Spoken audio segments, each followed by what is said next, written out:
tonight, teams that are bowl eligible in the conference: Florida State, Syracuse, Miami, Virginia Tech, UNC, all still in a hunt to garner 6 wins and become bowl eligible this year. The Noles, they have to win out, while the other ones just have to win one of their final 2 games. You can see these teams that have already clinched bowl eligibility at the bottom right there. So it's been an interesting season, no doubt, but to be able to play for a bowl, massively important. As for the Qs, they had to Raleigh today to 4 p.m. kickoff. This is a game that's going to have a lot of history on the line and some questions with the Pack. Can they bounce back after not being able to get it done in Winston-Salem? As for that history, a couple of ACC stars looking to break program records. Sean Tucker, 11 yards away from breaking Joe Morris's single-season rushing yards record. On the other side, Devin Leary, 5 pass touchdowns away from tying Phillip Rivers' single-season NC State record. So the focus goes on these 2 in this one. But, Coach, as you look at the matchup, do you expect an inspired performance from the Pack or slow out of the gates because of letdown from a week? I think they'll be ready to play. And one interesting stat that I found was Syracuse's defense gets 1 sack out of every 10 times somebody drops back. That's the best in the ACC. Mm-hmm. So about every 10th pass, they get a sack. Well, on the other hand, you got NC State gives up 1 sack about every 20 pass attempts, which is also, I think, second best in the league. So that's going to be a great matchup. You know, who's going to get the sacks or who's going to protect their quarterback? Yeah, I think for NC State, they got to get back to that balance, right? You only saw 4 carries for Knight last week, 8 carries for Ricky Person Jr. Obviously, I understand the belief in Devin Leary. I believe in him too, but right. I just know as a quarterback, Coach, let's hand it off a little bit too, so that defense isn't just dropping 7 guys. And we all know Syracuse has a very, very good defense. They have long corners. They have good linebackers that can go sideline to sideline. Coach, I'm with you. I cannot wait to watch this matchup between the NC State offensive line, Big Icky over there, who was just announced on one of our new workers here at ESPN, the top 5 pick. That's the first time I've seen him be that high. I think that's going to spread big time against this unbelievable pass rush. And then just Sean Tucker. You know, how good does he have to be to get a win today? Is it 150 plus? Is it 200 plus? I think that he's going to have to be the bell cow today to win. Another stat that I found out is when Knight gets the ball at least 10 times, they are 7-0. They are undefeated. Yeah. So give the ball to Knight. Coach, we'll talk about that a little bit later on in the show. That has to do with our Richter scale. Come on. Something I want to make note of today. I know it's a football show, but we give love to the conference and we give love to champions. How about the Wolfpack women's cross-country team wins their 3rd team national title in school history. Come on. And the first since Coach Jimmy V and that famous 1983 men's Pack squad. So salute to the women's cross-country team. Y'all are national champions, and that is pretty cool stuff. That's awesome. Bad look.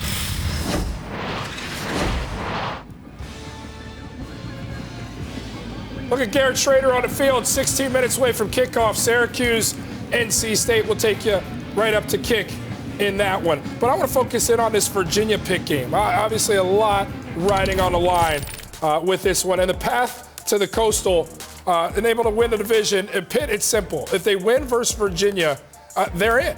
And if they lose, then they need other scenarios. Virginia can flip this one. Virginia steals the win. Then Virginia has to then control their own destiny by then having to turn around and beat Virginia Tech. So it's really about Pitt and Virginia. You got to make a statement early on and say we're here to play. You're 2 touchdown dogs on the road. You answer with the touchdown right out of the gates. You let people know maybe it's going to be a little bit closer of a game because Brendan Armstrong's playing. Coach Doran checking to make sure his breast's good with the gum, throws it in the pocket. This one is big for NC State. We're 10 minutes away from kickoff. 15% chance still to win the Atlantic for the Pack. We'll be right back with more.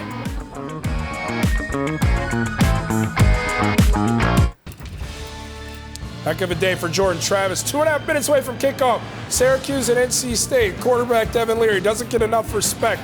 21 passing touchdowns in conference play this season. Can he tack on more? We're going to need it at home as heavy favorites versus the Orange.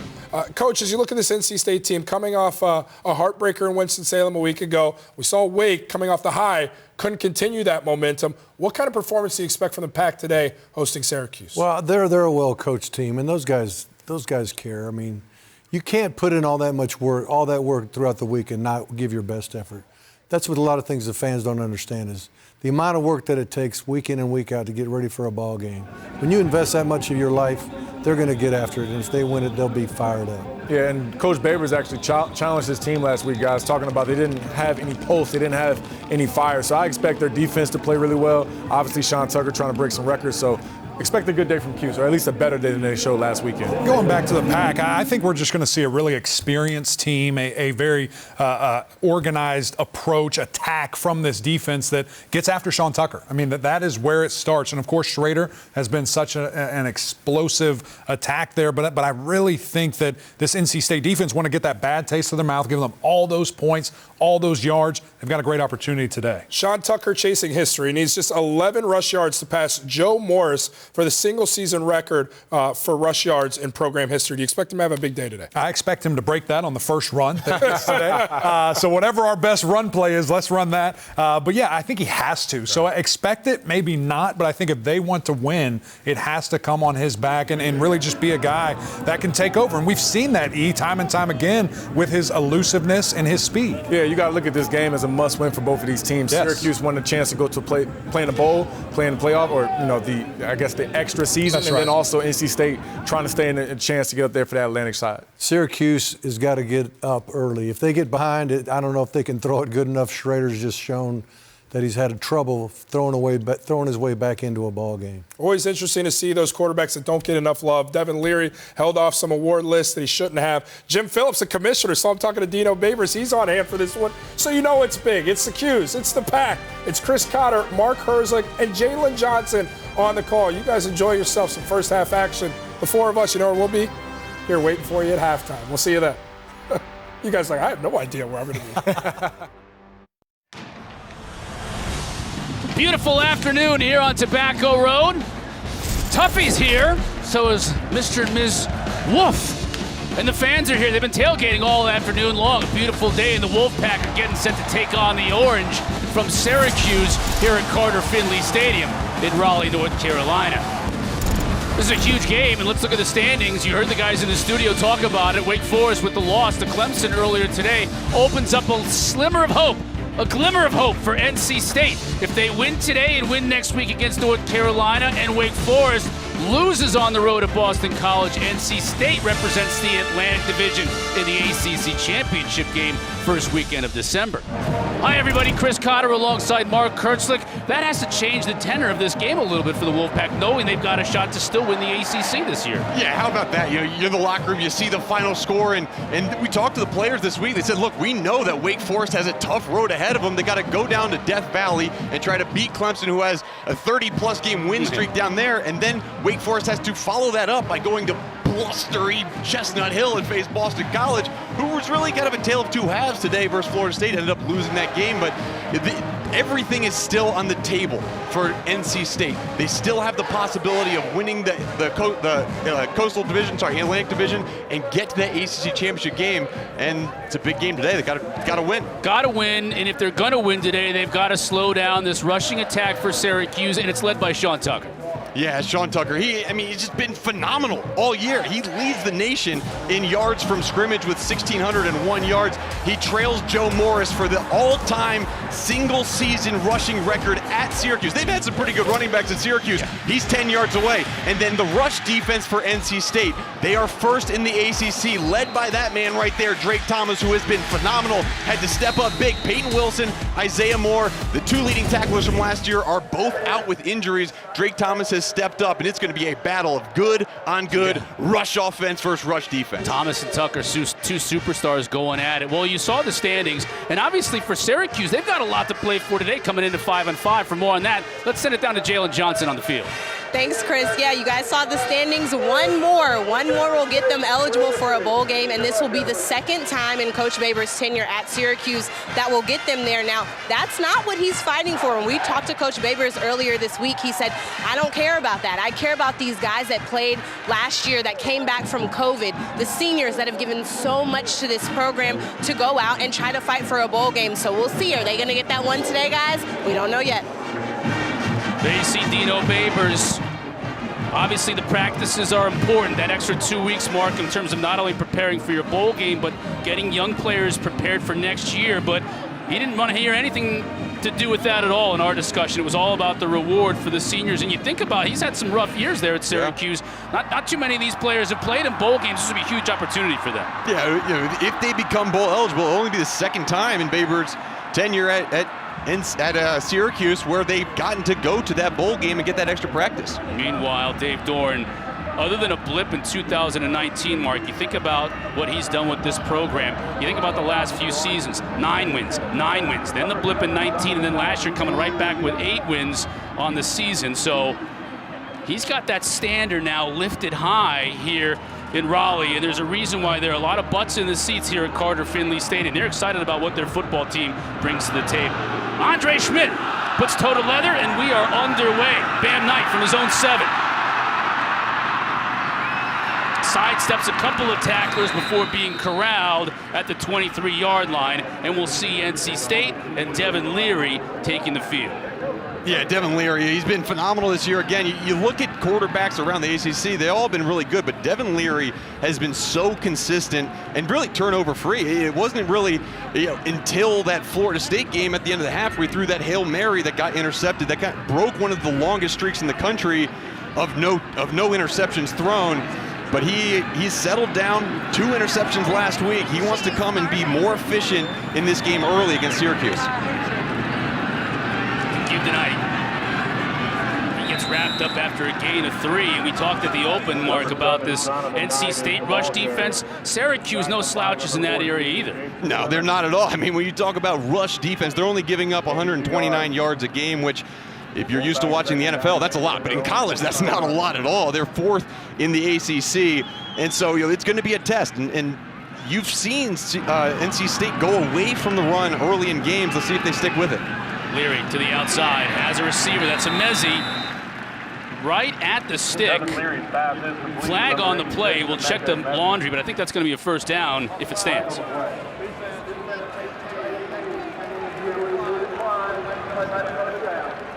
can hear Jeff Flanagan, our referee today, saying it's offsides against Syracuse decline. That'll be a first down.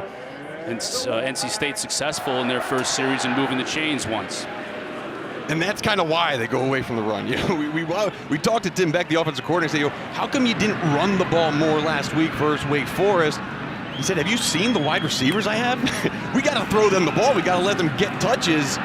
Early in this game, though, you've seen 2 of those runs on early downs, and I think that gets this offense in more of a rhythm, Chris, and allows the play-action shots to come open later in the game. Kel Jones with the stop for Syracuse.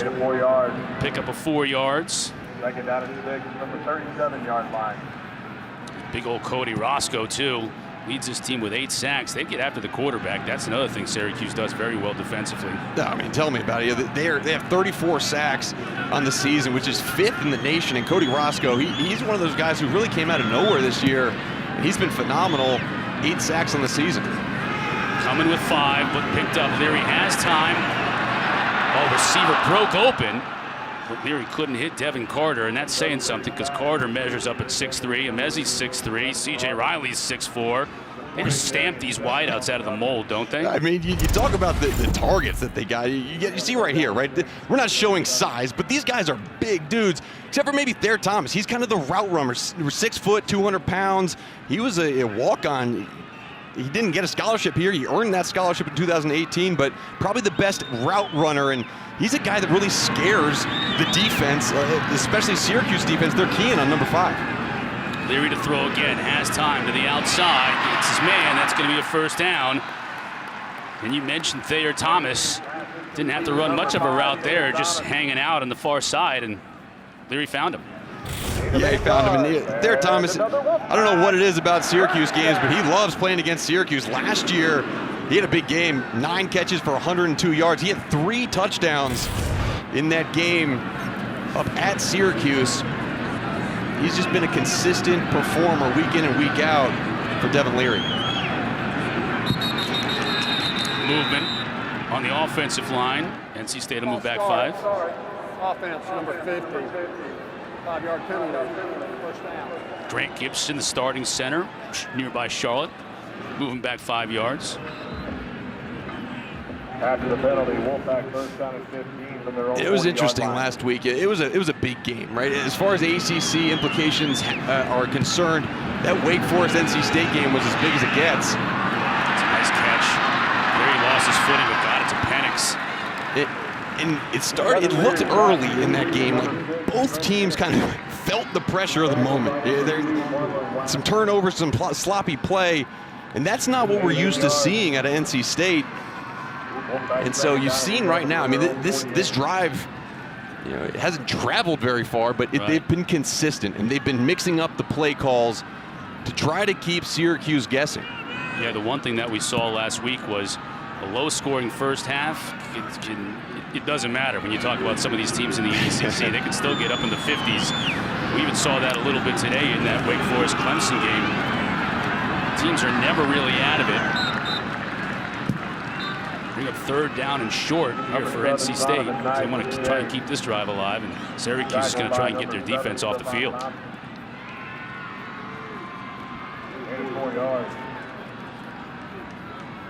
Opening drive of the game for NC State. They've taken that opening kickoff, put a couple of first downs on the board, looking to keep this drive alive, but they got to convert this third down to do it. See Bam Knight there, he's had a phenomenal year. In his career, he averages 5.6 yards per carry, which is #1 in NC State history. Fake tonight. There he's going to go downfield. Knocked away at the last minute. Amezi was down there, and that was Deuce Chestnut, the true freshman out of Camden, New Jersey, in coverage. Yeah, great coverage by Deuce Chestnut, the freshman, and really good job. This play was set up well. Leary saw his guy, and watched the adjustment by Justin Barrett, number 23, coming over to help in that middle post safety with Deuce Chestnut. You see, got a little grab with that right arm on the back of Amezi, but you'll get plenty of contact from Amezi and Carter this game, and so these defensive backs are going to have it on their own, and now the offense stays on the field as they're going quick to the line of scrimmage. Oh, and I think they might have... Now we got all kinds of movement, both offensively and defensively. The officials will have to sort it out, and I think it's going to go against the pack. Yeah, Marlowax moved, but I don't think he crossed into the neutral zone. Start. Offense number 79. 5-yard penalty. 4th down. Big ol' Icky. And man, Akwanu, to get him going, that's saying something. Yeah, and watch too. He took that little jab step, but since he was a yard off the ball, he didn't cross into that neutral zone, didn't cross the plane of the football. And it was a good job just lining up correctly to give yourself a little bit of leniency in any movement. Trenton Gill will now punt it away. Courtney Jackson standing by at his own 10, fair catch. He makes it at the 9, and that's where we will see Syracuse take over offensively for the first time this afternoon. Still scoreless early in Raleigh. Orange on the field for their first offensive possession of the day after forcing a NC State punt. There's Garrett Schrader, transfer from Mississippi State, assumed the starting role earlier part of the year, about a month into the season. And obviously his running ability coupled with the ability of Sean Tucker, who comes into this game with almost 1,400 yards rushing, is what powers this offense. Schrader will throw on first down, avoids the rush, will try and make something with his legs and gets what he can before being forced out of bounds by Vi Jones. Vi Jones, the linebacker for NC State, the coaching staff said he is key in terms of keeping an eye on Schrader in open field. Well, he's the most athletic linebacker that NC State has. And he's 6'3", 230 pounds, and he moves like a safety. You know, Levi Jones, he's a guy that can really do a lot of things, and he makes this 3-3-5 stack work for this NC State defense. And you saw that last play, a little trickeration. I don't think anybody expected the first play of the game to be a pass from Syracuse. And it ended up being a run. Right. Even with that said, that's a pass that goes incomplete, and it's going to bring up a 3rd down and 8. Trying to hit Quealy on the slant, and it was at his feet. And this is something that Dino Baber's got to be careful about. Syracuse is a team that they are a run-first, run offense, and you can't start messing around. You can't feed into NC State's prowess, which is their defense. And so having a drive end in a 3-and-out to start this game off.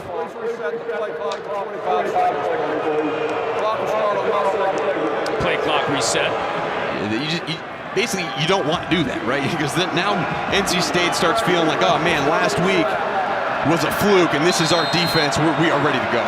The Pack defensive coordinator Tony Gibson said we have got to get them behind the chains, and that's exactly what they have done on this possession.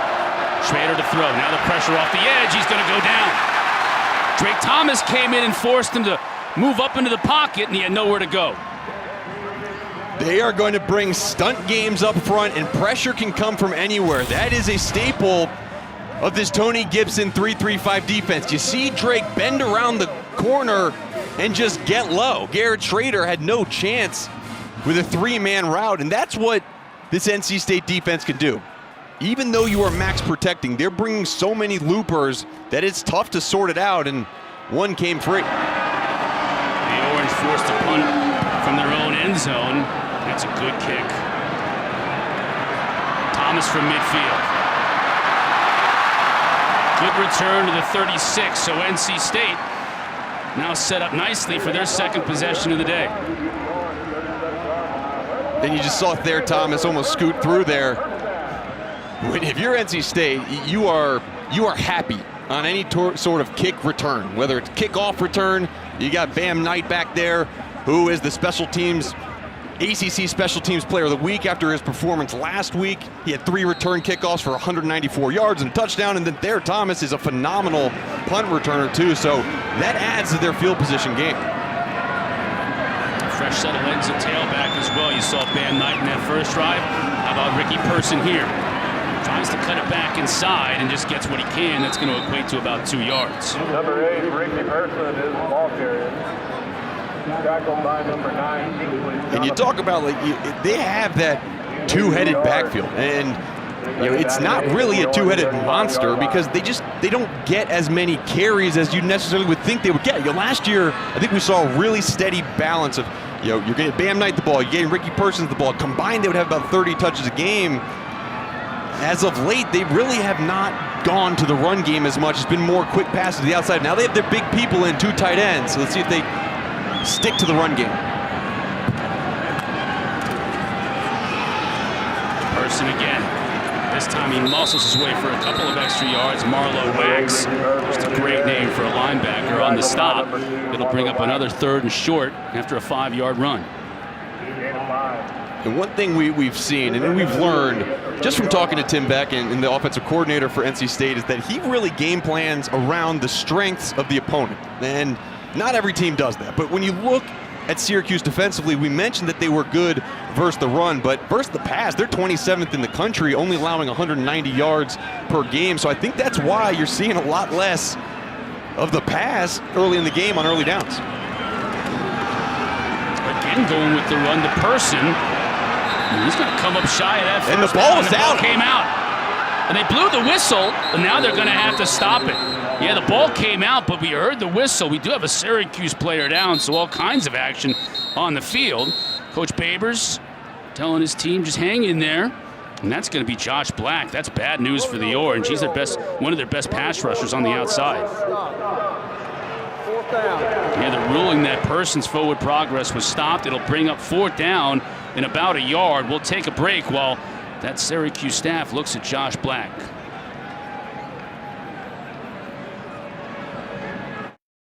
Josh Black walked off under his own power. That's the good news for Syracuse. They may not get the football back, though, after this replay. Let's take a look at this and let's listen for the whistle.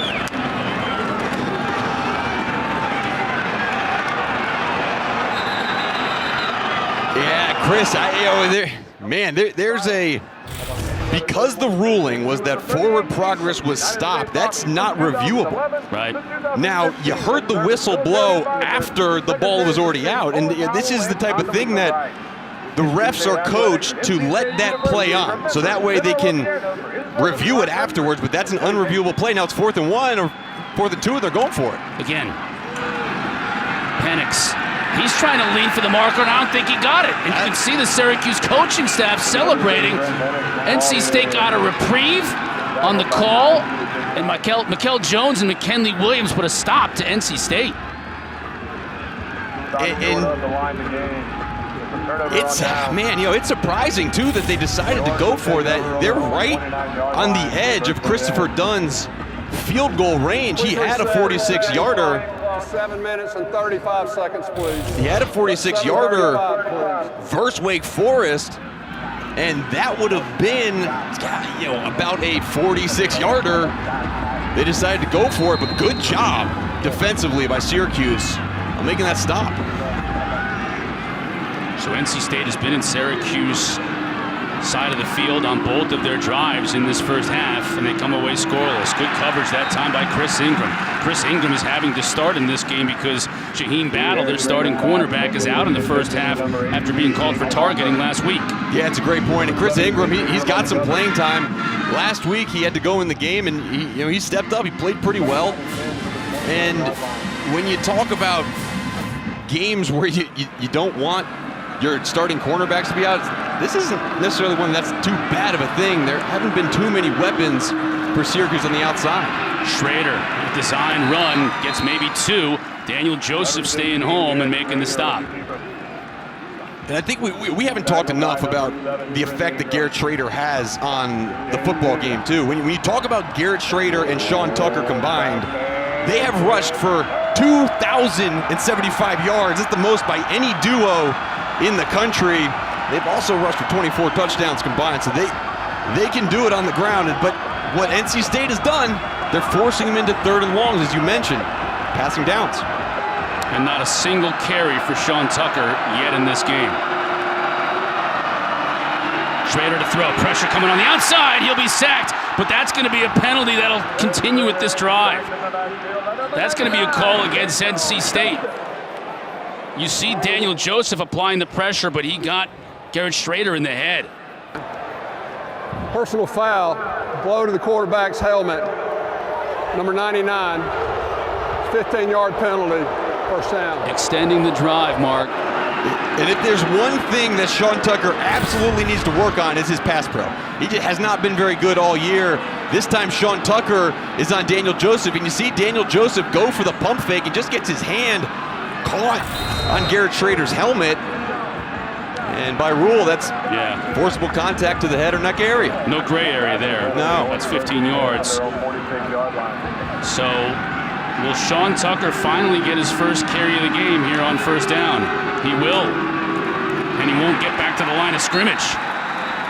Devon Betty, who has assumed that starting role at that weak side linebacker spot, dropping him for a 3-yard loss. Well, this defense is built for linebacker production. And whether it's Peyton Wilson at that will spot or Devon Betty, there are a lot of run-through gaps from that backside. Devon Betty, he is a young player. He's a true freshman, but he has been phenomenal. Second-year COVID freshman, but he's been phenomenal the later part of the season. Schrader to pass again. Quealy just coming out of his break, and the ball was already there, and it falls incomplete. 3rd down and long now for Syracuse. Tony Gibson, NC State's defensive coordinator, said it is absolutely imperative that we win first down. And that is exactly what his defense has done. Syracuse has been in 3rd and long in each of their 2 drives now, and this is the 2nd time on this drive.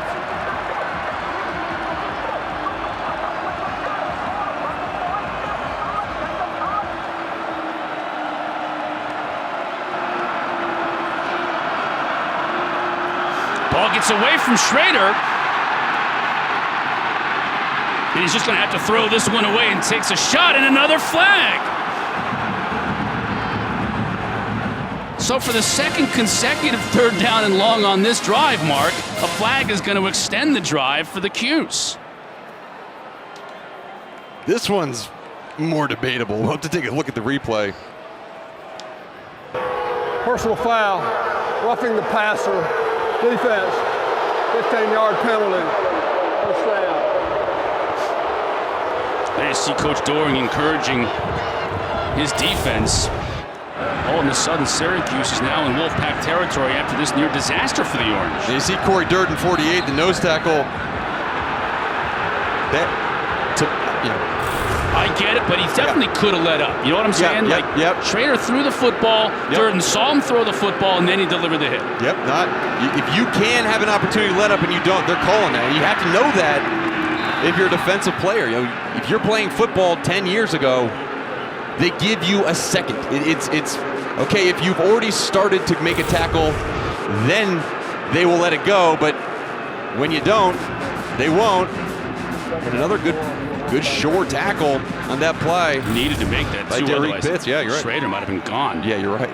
He picks up a good 5-6 yards on first down, so that's what Syracuse needs to do, even though it isn't Tucker that's getting it done. Now Tucker's trying to get to the outside. Squirts through for a first down, but we've got another flag on the play.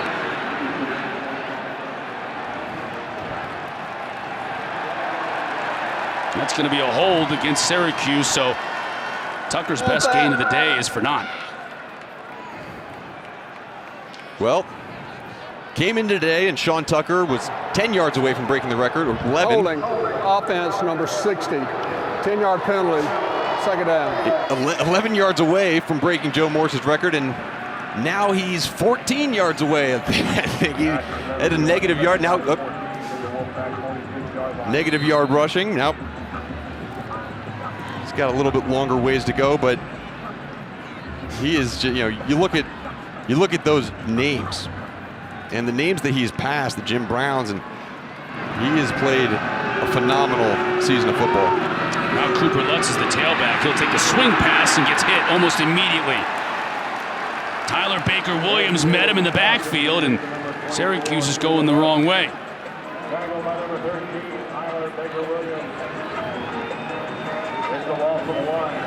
I'll tell you what, this NC State team, they feed off the crowd. I mean, there's a reason why they've won 8 straight in this stadium dating back to last year.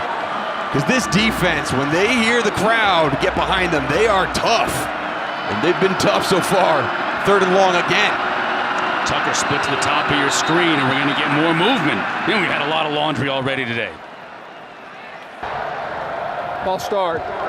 Offense number 55, 5-yard penalty, 3rd down. Josh Aloha, who's forced into the starting rotation today at guard because Kalen Ellis is ill. Just can't quite keep his feet under him.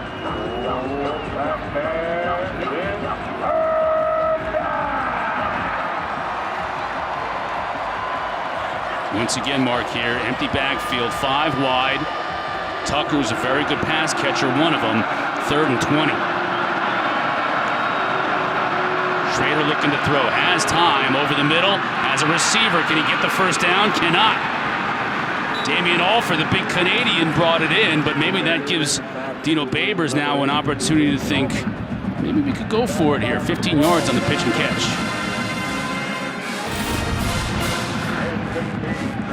Good job stepping up in the pocket. This is one of the few times that NC State decided not to bring pressure on 3rd and forever. Maybe they were nervous of getting another roughing the passer penalty, but Garrett Schrader, good job stepping up, finding his receiver. I'd like to see Alford just kind of lean forward, turn upfield right when you catch it. But on 4th and 4, with Sean Tucker not in the backfield, you got to have a spy. Let's see if it's Drake Thomas. Be spy Schrader. Schrader gets rid of it quickly, incomplete. Now a flag comes. Sherrod Johnson was the intended receiver. Will this be another drive-extending foul against NC State? Defense number 4. The penalty's an automatic first down, spot of the foul. It will be Joshua Pierre-Louis guilty of the infraction. Once again, the sticks move because of a penalty. Well, that's the 3rd first down caused by a penalty on this drive. And there's been no production offensively for Syracuse other than these penalties. 15 total yards. 16 total yards of offense. And more importantly, 3 first downs. Schrader, nowhere to go again. And Dave Doran talked to us this week, and he mentioned the penalties. 14 penalties last week for NC State versus Wake Forest, and he felt like they were a little bit lopsided, but when you look at today, you would have hoped that NC State would have come out knowing that, understanding, look, they're going to call games tight later in the season, and the message was not received because there have been a lot of penalties so far in this game on NC State's side. Orange once again behind the chain, 2nd and 14. Tucker on the receiving end, and you can see that hit coming. Ingram has gotten off to a good start in this game, getting the start. because Battle is having to sit in this first half because of that targeting last week, and he's made 2 plays. Well, there's certain things that happen when you have to have a player sit out, especially a starter. First of all, there's a lot more pressure on the backup, different preparation, different knowledge of what you're going to get, but also sometimes the backups will shine. And so far in this game, Chris Ingram has been phenomenal at that boundary corner position. Tucker split wide at the bottom of your screen. Schrader takes the snap low. He can run, but he gets tripped up. Thomas spying him the whole way and brings him down, and this will bring up another 4th down. And Drake Thomas, he is so good at this. When he spies quarterbacks, he attacks the line of scrimmage. Watch 32. He is responsible for the quarterback. However, he puts pressure on an offensive lineman. So often, linebackers will just sit a yard behind the offensive lineman and not attack. And that's not the way you should spy quarterbacks. It's just not the right way to teach it. Drake Thomas, phenomenal job of understanding, look, I'm going to occupy a blocker, get off, find the quarterback, make a play. Ian Hawkins in the punt for Syracuse. There, Thomas at his own 9. Flags fly. Play game, offense, 5-yard penalty, 4th down. Man, we've had some penalties here in this first quarter. Even penalties that don't really seem to matter a whole lot, like that one. They'll move Syracuse back 5 yards. Hawkins, the freshman, will put his boot to it. Thomas stays at his 10. North Carolina State declined the distance, 4th down. That's why. That's a chess move by Dorn. He said, you want to take a false start penalty? Okay. See Dorn there. I'll tell you what, these two coaches have a lot of respect for each other. They've gone against each other a bunch. Good kick by Hawkins. Kills it inside the 10. And NC State will take over from their own 6 when we come back. Scoreless final minute in the first quarter here at Carter-Finley. Monday night, we'll have a college basketball doubleheader. Charleston Southern and Georgia Tech at 7. Then our featured game follows with Coach K and number 7 Duke hosting the Citadel at Cameron Indoor. Both games are right here on the ACC Network and on the ESPN app. Zonovan Knight back at tailback for NC State. Leary to throw from his own end zone. Has all kinds of time and goes deep. Knocked away. He's looking for Devin Carter, and a nice job defensively by Garrett Williams. You got a true freshman, Deuce Chestnut, on one side, and you got Garrett Williams, who's a COVID freshman, on the other. He's shaken up a little bit, and that's of great concern to Dino Babers. For a player injury. And Garrett Williams, he's been banged up this season, and he came back, had a huge game versus Boston College and provided his leadership spark for this Syracuse team. It'd be a tough loss if he can't go. Definitely landed hard after that pass breakup. Those are 2 of the better cornerbacks in terms of a tandem mark in the league, and they're young too. They're going to be together for a couple of years. And when you talk about these 2 big receivers on the outside of Mezzi and Carter, they're going to be tough to cover anyways. You're going to want your 2 best corners there. I don't see where he got hurt necessarily.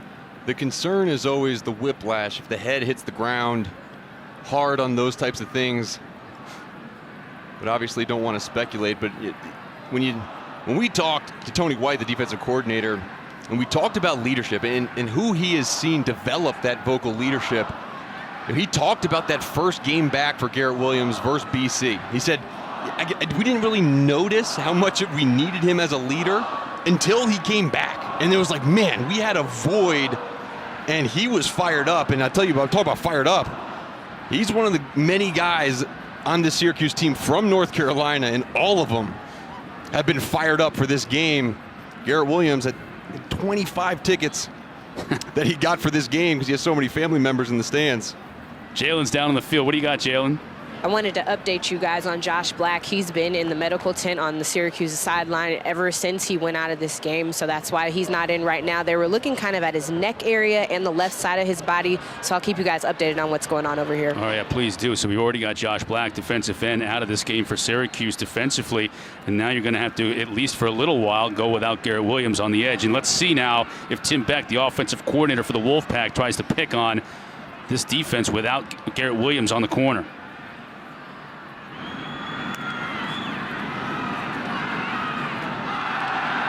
Tried to get it to Carter underneath, zipped it in there, and fans here wanted interference. They aren't going to get the call.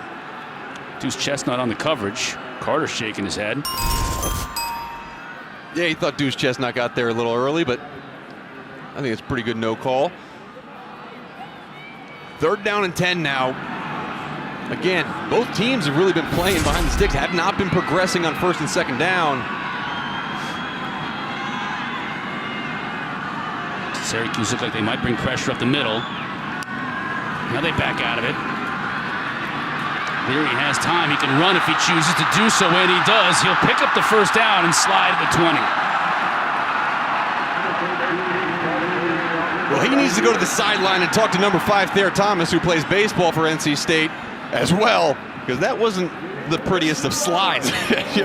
Fall. One of the things that is noticeable, too, about Devin Leary is he's not a running quarterback. It's so rare to see a quarterback who just is a pocket passer. That play, though, however, shows he can do it. He can pick up those 10, 11-yard gains on 3rd down if you're going to play man-to-man and turn your backs. A scoreless opening quarter here in Raleigh.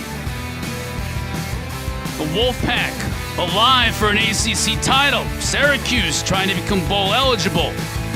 Still all to play for.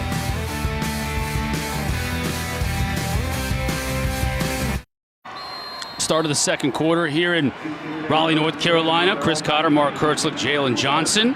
Scoreless, NC State with the ball after the 1st down run. Now Leary out to Penix. Got blockers in front of him. And that picks up another 1st down. Marlowe Wax tracked down Trent Penix, but not before he picked up 12 yards, and they'll move the chains once again. Trent Penix has been a real pleasant surprise for this NC State offense.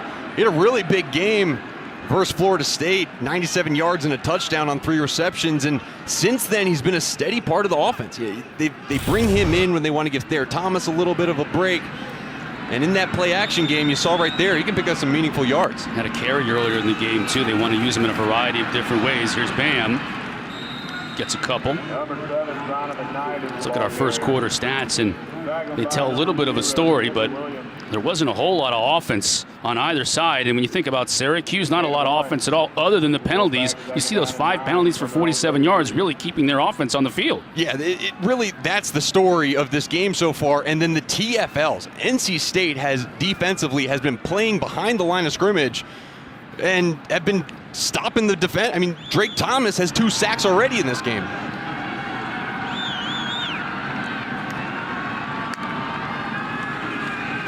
Leary the pump fake. Now the screen, and Knight's got blockers in front of him and a lot of room to run. Look at that big boy out there. Inside of Syracuse territory, down to the 41. Couple of big boys in front of him. Oh, man. That was, first of all, great time. Great timing for Tim Beck to call this, and just slipped right out. Look at big number 50 and big number 54 chugging along downfield. Dylan McMahon and Grant Gibson. It's just phenomenal. It's phenomenal. You talk about, we talk about DOS, drive off screen. Yeah, it's not a pancake, but you drove the guy so far that the camera couldn't even pick it up anymore. Now Thayer Thomas in motion. Leary fakes it to him, wants to go downfield. Now the pocket collapses and he'll be sacked. That's sack number 35 on the year for this Syracuse defense, and it's Cody Roscoe's 9th. We mentioned Cody Roscoe earlier. He was 3rd in the ACC in tackles for loss, 3rd in the ACC in sacks this year. And this is what Syracuse can do. You talk about all the TFLs that NC State has had, but Syracuse lives for tackles for losses. They average 7.1 tackles for loss per game, which is 12th in the nation. And now NC State, they got to get back on track after that big loss following the big screenplay. Syracuse brings pressure again underneath. This one's complete.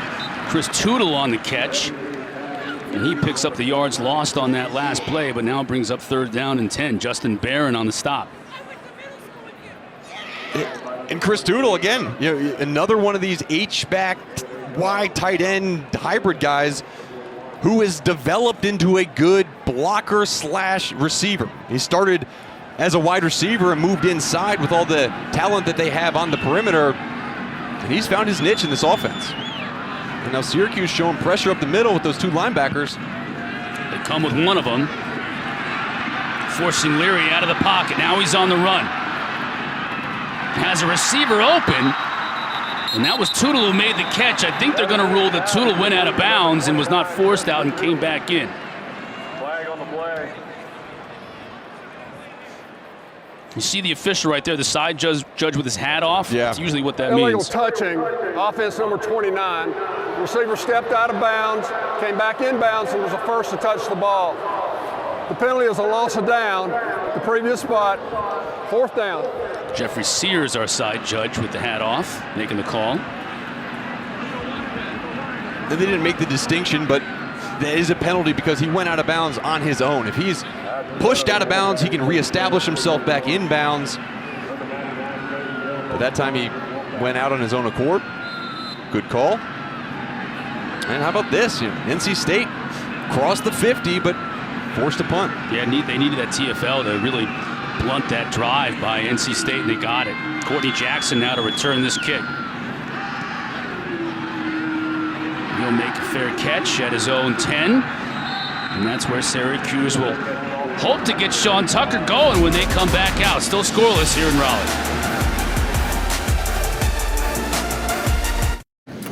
Let's take a look at who's in the Arby's running back spotlight, and it's got to be Sean Tucker. And Mark, as we are in the early part of this second quarter, that spotlight isn't any dimmer on Tucker. It's just he hasn't gotten anything done. 1 carry for -3 yards and 1 catch also for negative yardage. Yeah, it's like the guy who is working the spotlight has just not been able to find Tucker. I mean, he's a guy that we're used to seeing him have 30 carries a game, and so far it just has not gone to him.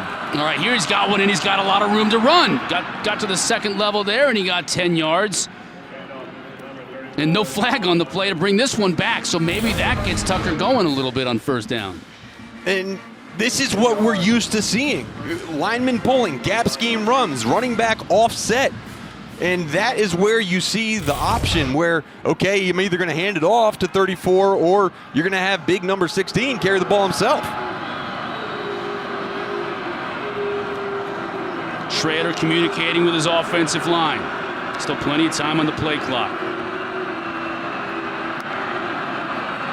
Here's Tucker again, bouncing it outside. That's what he does so well. Again, bouncing it to the outside. Still on his feet and out of bounds at the 38. Now that's a beautiful run.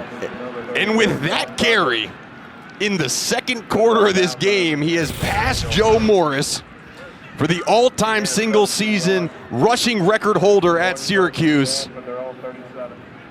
Chris, I got to tell you, I thought it might have been in the first play. I didn't think it was going to be the second play of the second quarter. But he did it on a beautiful play, too. I'm sure Joe Morris would have been proud of the way he bounced that outside, not once but twice, to get the first down. Now Syracuse, out from the shadow of their own goalpost, has a little something going here.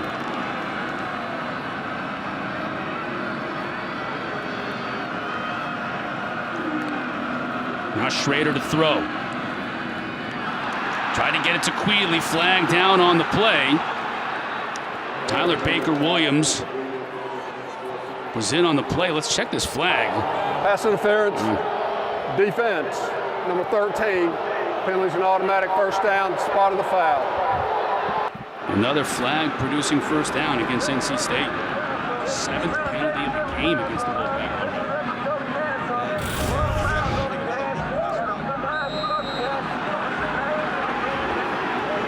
I don't know.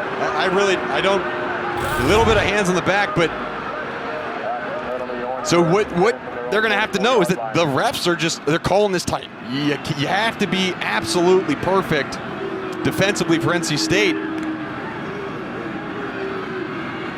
Schrader, pocket collapsing around him. Someone's got him by the shoulder pad, enough to drag him down. That's not easy to do. Daniel Joseph got a hold of that jersey, and Schrader's a big dude, 6'4", 230. He breaks tackles like that on a normal basis, but Joseph had just enough to get the sack. Talk about big dude. He's listed at 6'4", 230. I was out on the field before the game. He's big. I mean, he is a tall player. Wouldn't be surprised if he's pushing 6'5". But you're right. Good job of holding on for dear life by Daniel Joseph till the crowd arrived. Tucker. Keeps his feet churning. Picks up about 3. It'll bring up 3rd down and 8. Now his helmet came off. He's going to have to come off for a play. Cooper Lutz will spell him on this 3rd down. Cooper Lutz, he's been good, but watch number 32, Drake Thomas. Watch how he comes downhill, sees the block, and just stuffs everything up. I mean, that's that type of linebacker play that you talk about going downhill. You might not make the tackle every time, but you're getting a lot of bodies in the running lanes. And that's why they're the best rush defense in the ACC. Bringing pressure up the middle. Schrader's got to get rid of it quickly and just can't get it on target. Looking for Sherrod Johnson, but the pressure just forced him to get rid of that football before he wanted to. And this has really turned into a defensive battle. It's been a field position game, a defensive battle. And that, gosh, man, Garrett Schrader, that was a pretty good ball. Yeah, if he gets it there, that's going to be a big play. Yeah, exactly. I mean, that's so hard. You know, you talk about a running quarterback. However, Garrett Schrader has proven time and time again that he can make some of those plays that just are a little bit out of the playbook. You know, that the play doesn't say to be throwing off your back foot, but he can make these plays happen. That one just a little bit outside the reach of his receiver. Thomas on the bounce. Well, you can see his ability. Tough to bring down in the open field. That was a 10-yard return, and it was good to get NC State some better field position. Wolfpack with the ball, scoreless here, surprisingly, in the 2nd quarter.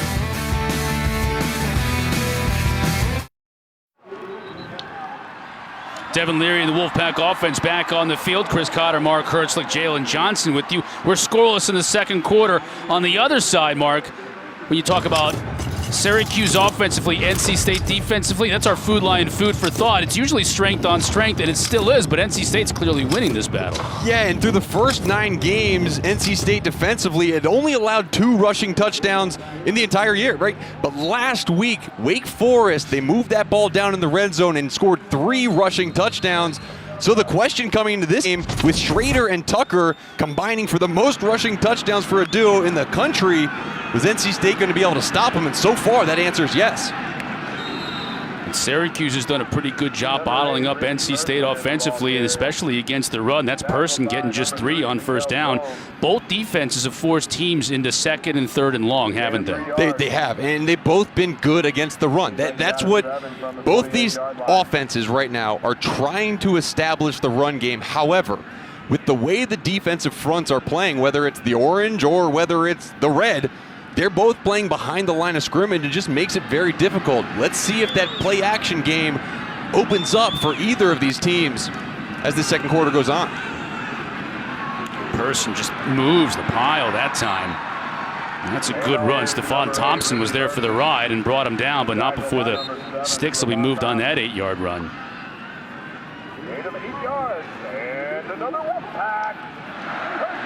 And there's going to be a battle. You know, you just see the official escorting Grant Gibson back to his huddle. I mean, these are 2 prideful teams, especially in the fronts. Looks like there's a player for NC State who's calling that he needs some assistance. That might be Chris Tootle. Yeah, that is the tight end H-back. And you mentioned it, Mark, that position has gotten really important with Trent Penix and Chris Tootle in their play over the last couple of weeks. We'll check on his condition in a second. Chris Tootle walked off under his own power in the tent on the NC State sideline. There's Dave Doran. You can see the play selection a little bit surprising on both sides, don't you think? It's balanced, right? And with in terms of the yardage and the success rate, just hasn't been there on the ground. But it's a balanced game, and it's a balanced game plan. I think because no one has scored yet, no one has been forced to throw, and now Wake Forest is going to take their. That's Thayer Thomas, right? Going to take their shot. Thayer Thomas, the route runner that we talk about, gets loose deep, and he's fired up. He beat Jason Simmons. They found a little mismatch there with Thomas on the safety, and Leary took advantage of it. Tony White said that Jason Simmons is probably the best cover guy, but that inside fade from Thayer Thomas is so good, and the way he bent out towards the edge of the numbers gave room for Devin Leary to throw the ball to his outside shoulder. Great throw and good catch, and there's something to get this offense sparked And now at the 15-yard line, they're in attack mode.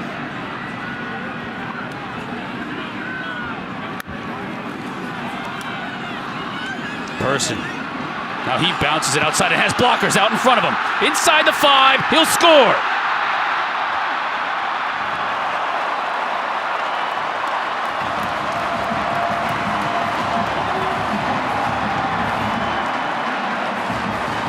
Person's 5th rushing touchdown of the year mark, and you saw Thayer Thomas with the 49-yard reception the play before. This play, Person was patient, got to the outside, and Thomas was right there to provide the block. And guess who was out in front leading the way? Ike Ekwonu, the all-world left tackle for NC State. Good job. You talk about the patience. You talk about the explosiveness. And all it is staying alive and finding daylight. Great job. All set up by that big Thayer Thomas reception. Christopher Dunn with the PAT. Finally, someone cracks that scoreboard, and it's the Wolfpack.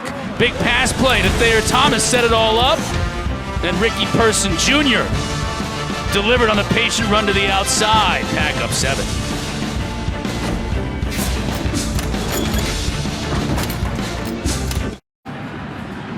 Tough first half for Dave Doran and his team from a penalty standpoint, extending some Syracuse drives, curtailing some of their own, but they were finally able to get on track on that last possession, finding the end zone on Ricky Person's 15-yard touchdown run. Wolfpack up 7-0. Trenton Gill to kick off. He'll send this one to the 2-yard line. Cooper Lutz is going to try it. Fakes the reverse. Now he has some room to run. 25 to the 30, out to the 33-yard line before he's brought down by Ricky Person Jr.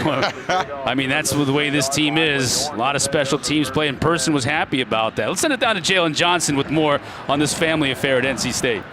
Yeah, the Thomas brothers, guys, making plays on both sides of the ball. Now, even though they've been competing on the football field together and against each other for a long time, the first sport that they actually started with was gymnastics. So balance beam, they were all over the floor. And we talked to the guys earlier this week, and I said, so who could get on the balance beam today? And they're like, neither of us. That was a long time ago, but they said it helped with balance, helped with coordination, and that was the first sport they ever got to play, guys. Tucker finding a couple of yards here, and you think about it, they really weren't demonstrative in our conversation as far as whether one would beat the other one up when they were kids. Look, I have a brother who's 2 years younger than me. When he finally beat me in one-on-one basketball, Mark, I punted the basketball to the other end of the neighborhood and had it, because it's not supposed to happen. But I'm sure they competed, and you saw their younger brother, Lex, in that picture as well, all the time growing up.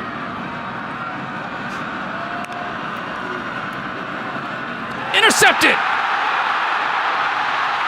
Inside the 20, that's Thomas, and he'll score! Right on cue!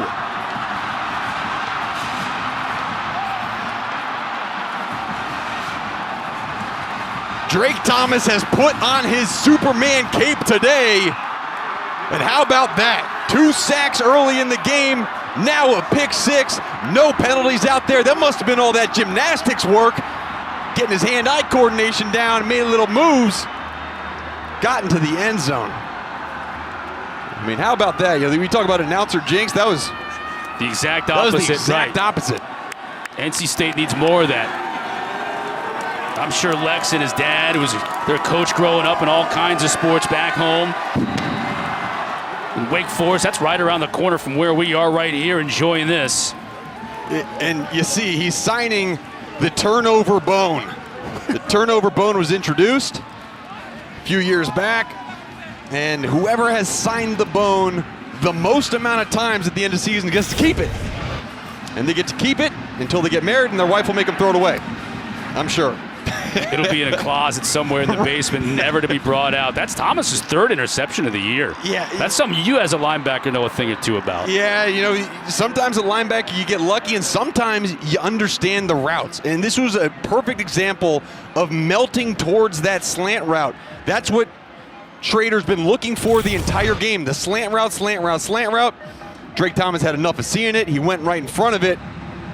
And great job, and you see his brother right there. And one thing Thayer did say, he said that although neither of us want to get on the balance beam, Drake didn't even like doing it back then. And Drake said, yeah, that's because I'm a football player. Jalen has more. What's up, Jalen? Well, when I talked to Drake earlier this year, guys, and asked him what is it about this defense that plays so hard, and he said a lot of these guys were under-recruited. A lot of these guys feel like they've been looked over while they've been on this NC State team and even before they got on the roster. So he said when we go out and play, we go out to make a point and prove a point that we belong to be here just like everybody else. First down. Point being made, and Dave Doran can breathe a little sigh of relief after that tough first quarter where his team just couldn't get anything going and a lot of times shooting themselves in the foot. Now a big play offensively with the touchdown from Person, big play defensively with Thomas's pick six, and they're up 14. It's a great point by Jalen, too, in terms of the under-recruitment. And there, Thomas is a perfect example of it. You know, he didn't have any football scholarships. He thought about playing baseball at Davidson. Yeah, exactly. He didn't have no scholarships. And just so happened that Dave Doran was going to watch other players play in a football game. His high school heritage, they were playing Sanderson. Ali McNeil was on Sanderson, Trent Penix, and he was going to see Ricky Persons, who was on Heritage, and it's like, wait, who's that really good wide receiver who had 10 catches, 100-plus yards? Schrader. Tariq Pitts brings him down after a gain of 6. That's more like the Syracuse offense. 5-6 yards on first down. Both Schrader and Tucker running the ball and churning it out. One interesting thing that Dino Babers talked to us about in terms of their philosophy in the run game was that anytime you offset number 34, when you put Sean Tucker beside Garrett Schrader, it takes one more tackler off of Sean Tucker because Garrett Schrader needs to be accounted for. Now when you put him in the dot, it's one more tackler on Sean Tucker. Early in the game, he was in the dot a lot. Now in this second quarter, he's been offset. Hasn't mattered much, though, because this NC State defense has been swarming. Yeah, this is a big third down here for Syracuse. They want to convert and keep the football. 2 touchdowns in 49 seconds in what was a scoreless game, Mark. Now all of a sudden has Syracuse, a team that is not going to do very well, having to come from behind, in a little bit of a pickle here. And Sean Tucker is jogging off the field, and Cooper Lutz is coming in the game. On third and a long one. That's interesting. Syracuse 0 for 4 so far on the day on third down. Schrader. Nowhere to go here. Can he find that first down marker? He's right at it. I think he got it. That was just all individual effort there on Schrader's part. He got the first down. As Betty brought him down, but he looked like he was dead to rights. And he just got it. The first down marker was right on that 45-yard line, and you see the tip of the football is just touching the 45-yard line. Now Tucker back in there. And he'll get the carry. Schrader with a nice block, and Tucker will show his speed here to the 40 and stays on his feet. He'll score 55 yards. That's how quickly things can change when you have a back like Sean Tucker. And how about that block from Garrett Schrader? One defender had a chance at Sean Tucker, and Garrett Schrader took him out of the picture. And it's only a matter of time, Chris. We were up here during the break saying, man, I can't believe Sean Tucker hasn't gotten any yards. I can't believe Sean Tucker hasn't scored a touchdown. It's only a matter of time before 34 breaks free. And watch this, watch 16. Get that shoulder on Tanner Engel. And just too much speed on the outside. That's in for 6.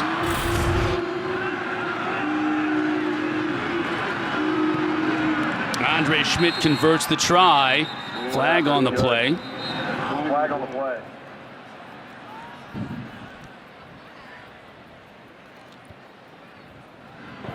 Offside, defense number 11. Penalties decline, the point is good. Coach Babers will take the point. And when you look at this Syracuse team and how they score, you get a lot of these big plays. Their average length, well, first of all, their touchdowns, 43% of their touchdowns are scored from outside the red zone, meaning they have a lot of 25, 26, 27 plus yard runs and passes that are scoring, and that's what we saw there. It was a perfectly designed play, an unbalanced formation, and they attacked the weak side of the defense, and that's when the athletes can really go to work, and Sean Tucker showed that he could do it. Tonight after Virginia Tech and Miami, it's the Huddle Quartet, Jordan Cornette, Eric McLean, E.J. Manuel, and Mark Richt, the coach, back with complete breakdowns of all 7 ACC games today. And a lot of implications coming into the day. 3 teams out of the Atlantic and 4 teams out of the Coastal were still alive to represent their divisions in the ACC Championship game coming up that first weekend of December. And nothing has changed. All still alive, including this NC State team. They've got to win today, though, and they've got to win next week against North Carolina and hope that Wake loses up against BC up in Chestnut Hill to be able to represent the Atlantic in that ACC Championship game in Charlotte. Knight from his 3. Has room to the 40, still on his feet to midfield. He returned one last week. No flags, Chris, no flags in the field. He'll return one this week. 97 yards. How about that for an answer from the Wolfpack?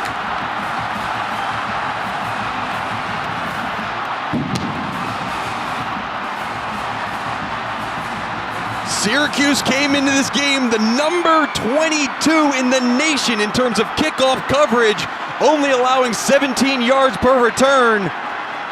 Well, Bam Knight had other plans for that after a phenomenal performance last week with a kickoff return for a touchdown, his second of his career. He goes back-to-back weeks with kickoff returns for touchdowns. Man, that boy good. 100 yards last week against Wake Forest, 97 yards this week. And just when Syracuse used an explosive play of their own to get back into this game, Knight says, bam, there's 97 yards. Amazing, back up by 14. Amazing use of Bam. He did say Bam, which is his nickname. Look at the blocking. This is a middle return. It's just man on man. And then watch the effort downfield to just try to get extra little pieces. Phenomenal special teams play by the Wolfpack. I love the scene of Ricky Person and Devin Leary greeting him on the sideline. You think about Knight and Person, these two have 72 combined games played in a Wolfpack uniform. Knight's only a sophomore because of COVID, Person a junior, but Person's played 4 years, Knight 3 years. They've been joined at the hip in terms of a 1-2 thunder and lightning punch. One of them's a lot more quiet, Person's kind of the talkative guy, Knight's the quiet guy. He was very loud on that return, though. Yeah, he lets his play on the field speak. And he sure did there. I'll tell you what, if anything's going to get these Wolfpack fans hyped up, it's that. And just what a luxury to have that consistency at the running back position, at the kick return position, and the depth. Here's Cooper Lutz. Can he answer? Along the right side, he'll be dropped at about the 28-yard line. That's where Syracuse will look to answer. State Farm halftime report coming your way in 2 minutes and 56 seconds. We'll have halftime highlights from this game, and suddenly we're going to have some highlights.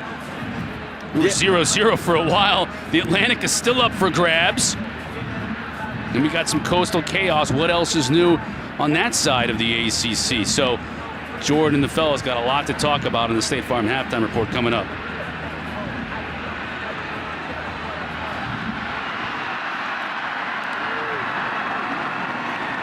Schrader keeps, spins, and just picks up a yard. Nice job by Davin Van on the corner. Tackled by number 24, Tariq Smith. Gain of 1. 1 second down and 9 from their own 30-yard line.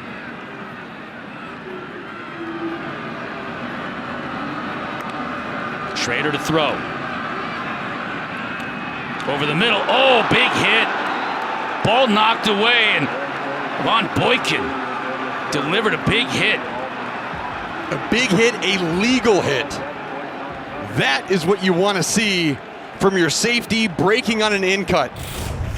No part of the neck or head area was made contact with his shoulder. It was first of all, a phenomenal play on the outside by Derek Pitts, but then you see that boom being laid by what Tony Gibson said is the player he's seen the most improvement of this year. That's Devin Boykin. Yeah, Boykin picked up 20 pounds in the offseason, really built his body up. Dad was a head coach growing up. Now pressure on the edge. They'll blow this one dead. False start. Offense number 56. 5-yard penalty.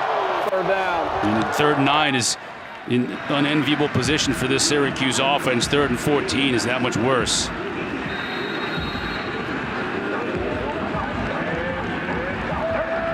And right now, you just don't make situations worse if you're Syracuse. Have an easy completion, something where you know your guy's going to catch it, try to have him make a move. But the last thing you want is to have a turnover at this part of the field. Schrader's got a lot of room here, and he'll pick up the first down. Past the 40 to the 42. He recognized that mark right away, that there was a lot of green in front of him. And now we got a little bit of pushing and shoving behind the play. No flags. The officials are there to break it up. And you see Daniel Joseph saying, "What did I do?" And that was so far behind the play, I didn't even get to see it. All I saw was Daniel Joseph on the ground and 2 big white jerseys hovering over top of him. No flags, no harm, no foul on that. Nope. And with the way this game started, you're just anticipating flags to be thrown, but the refs have kept in the pocket. But good job by Garrett Schrader. Again, a safe play. Picked up a first down and kept this drive alive. Schrader will look to throw on first down. Boy, again, that play over the middle. Damian Alford. I know Alford's kind of a big receiver.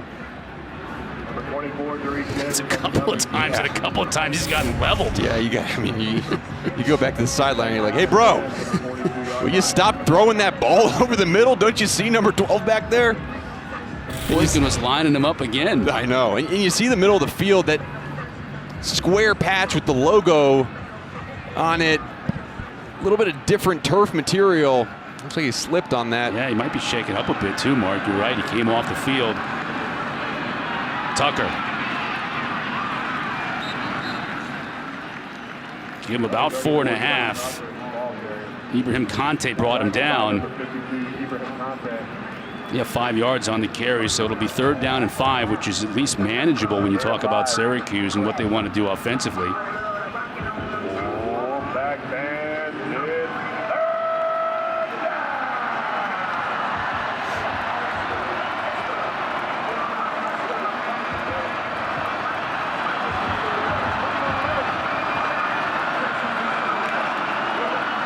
NC State brings just 3. Schrader can't connect. Tried to get it to Courtney Jackson, who's had a quiet first half. He's banged up a little bit, but just off target. And Garrett Schrader, he's been off target on many of these throws that we've seen. Just a little too low. A lot of times, that means you're not getting a lot off of that back foot. That looked like pretty good footwork, just a miss on the pass. Schrader just 3 for 11 throwing the football today. This is going to force Syracuse to punt it away with 1:13 left to go in this first half. Yeah, NC State's keeping their punt safe on the field, keeping their defense out there in case there's any trickeration, which Dino Babers is known for. Thomas is just going to let this sail over his head, and it trickles into the end zone for the touchback. Coming up next, our day is capped off with our ACC Network primetime matchup presented by Geico. A battle of 2 more teams that are looking to become bowl eligible. Virginia Tech and Miami both come into this game 5-5. J.C. Price, the interim head coach for Virginia Tech. 1 minute and 5 seconds, please. After Justin Fuente and the Hokies mutually agreed to part ways this past week with the team that not only is playing to become bowl eligible, Mark, they're still alive. At least they were at the start of the day for that Coastal Division title. Yeah, and the timing of it, you would love to see the coach finish out, but you're getting close to recruiting deadlines, and I don't know. A lot goes into it that I don't know about. But well, early recruiting certainly probably has changed that a bit. Bam Knight met in the hole, but kept his feet. Marlowe whacks, and he just had a collision. I've liked watching Marlowe Wax play. You've seen him develop, and we mentioned he's a COVID freshman in his second year. He had 33 tackles last year, 5.5 tackles for loss. And then really breakout game was that FSU game where he had 10 tackles, and since then, he's been playing really well. Leary looking to throw. Now the pocket collapses, he just gets rid of it. Downfield looking for Carter, and he has him at the 20. Brought down at the 18. Carter beat Deuce Chestnut, and just when I was about to say it looks like NC State's going to run out the clock here in the first half, they go up top. No, Chris. We got number 13 at quarterback. I don't know how he gets such good power on this ball as he's fading away. North Carolina State, first charge timeout. Timeout will be 30 seconds. But when we talked to Garrett Williams, the cornerback for Syracuse this week, he was so impressed with the way that NC State's wide receivers adjusted to the ball in the air. He said, look, they're some of the best in the country at making plays on balls when it's up there. And that was a perfect example by Devin Carter. It was underthrown because of where Devin Leary was in the pocket. But Deuce Chestnut was beat. He had no vision on where the football was, and you saw the size and the strength of the hands for Devin Carter pulling that one in. That 6'3" frame just went over the top of Chestnut. Please change scoreboard. 58 yards. State has 2 timeouts remaining, please. Wolfpack used the first of their 3 timeouts, so still plenty of time. 29 seconds with 2 timeouts, Mark. You have the whole field at your disposal here, starting from the 19. So you got single highs, man-to-man on the outside. See if they take a shot. Syracuse brings pressure. It's picked up initially. Leary now to the end zone, has a receiver wide open. That's Thomas, and he just couldn't bring it down. Chestnut recovered enough to apply the pressure to Thayer Thomas. He was wide open for a while, and Leary finally found him, maybe just a tick too late. Yeah, there Thomas lined up in the slot to the bottom of the screen. And good job on the pressure up the middle from Syracuse, just not allowing Devin Leary to get the ball off on time. He had to double clutch, and that extra clutch allowed Deuce Chestnut enough time to contact Thayer Thomas. Yeah, I thought Thomas had a little bit more room on the back of that end zone and didn't think he did. It's interesting the way the field's painted. You know, with the red behind the white, that confuses wide receivers sometimes. Leary's going to run. Down to the 13. Thompson stops him, and we'll get another timeout here. Timeout. North Carolina State, second charge timeout. Timeout will be 30 seconds. So it'll be 3rd down and a long 5. They can pick up a first down right about the 9-yard line. 17 seconds on the clock as you see Tim Beck, the offensive coordinator there with the glasses on, having a word with his offense. And you still got that timeout in the pocket, plus the clock will stop on a first down. So you can do anything in your playbook, can't you here? Yeah, you can, and you got to tell the field goal team on the sideline, we used to call it white field goal. You know, just I don't know why we chose that color, but white field goal, get ready in case there is a situation where you do use a timeout and then you get the first down. They got to be ready to go out on the field and do a quick kick.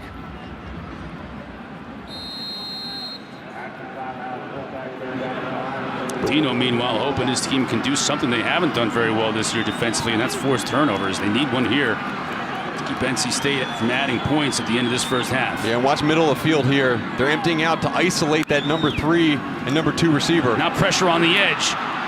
Leary gets away from it to the end zone. That's a dangerous pass and a touchdown! My goodness! Through all kinds of traffic. Chris Tootle brings it in. He was shaken up earlier in this first half. That's his 4th touchdown of the year. How did that ball get through? I don't know. I don't know. And I don't even know if that's who Devin Leary was looking at. I mean, there was about 3 receivers in a direct line, and I said, oh no, Devin Leary overthrew that guy. Oh, he overthrew that guy. And then sitting in the back of the end zone waiting to make a great catch was Christopher Tootle. It's almost like he got camouflaged in all that red that was in the end zone. I mean, kind of what happened. And you talk about taking advantage of extra drives. NC State has scored with less than 1 minute remaining in the first half in 6 of 10 games this year. This would make it 7 of 11. And the efficiency of the 2-minute drive cannot go understated. And this ball just directly over Emezi's head and falls into the breadbasket of Tootle. And Devin Leary being as accurate as he is, that was meant to go there. Yeah, he totally meant to do that. Mikel Jones was right there, too. Just a split second too late in coverage. And Tootle did a nice job of getting behind that Syracuse coverage, and that's his 4th touchdown catch of the year.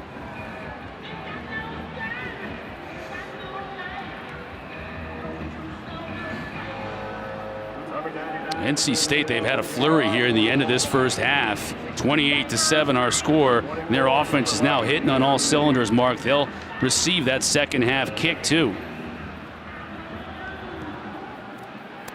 Gill with the high kickoff.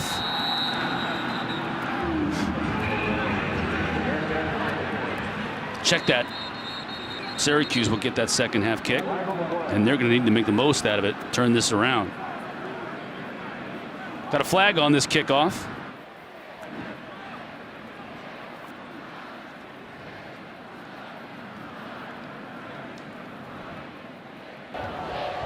After the play was over, personal foul, receiving team number 88.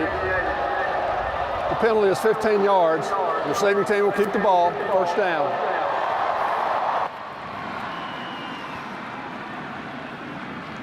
And Dino Babers, he's going to have to gather his team in that locker room and just really settle them down. Fair catch was made. Ball would normally be placed at the 25. Penalty is a dead ball foul, so we'll go half the distance to the goal. Receiving team's ball, first down. Well, Babers is looking for an explanation, but this is almost certainly going to be a knee here from Garrett Schrader, and we'll head to the locker room. Yeah, and in the locker room, he just has to settle these guys down. He's got to get back to their usual run game plan. Don't worry about the score.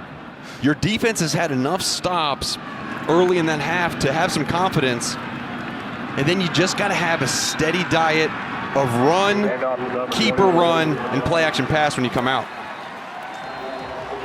Cooper Lutz finishes that first half. 3 yards on the carry.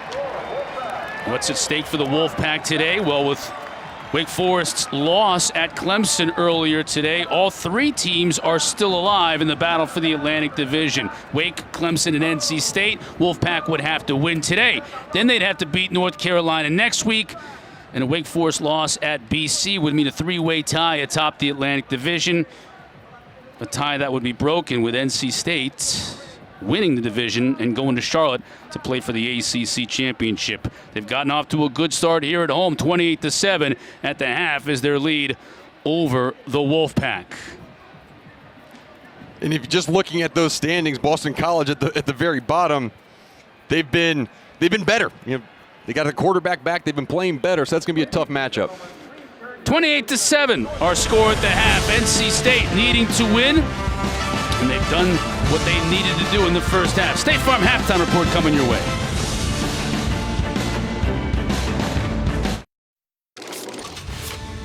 Welcome to the State Farm halftime report.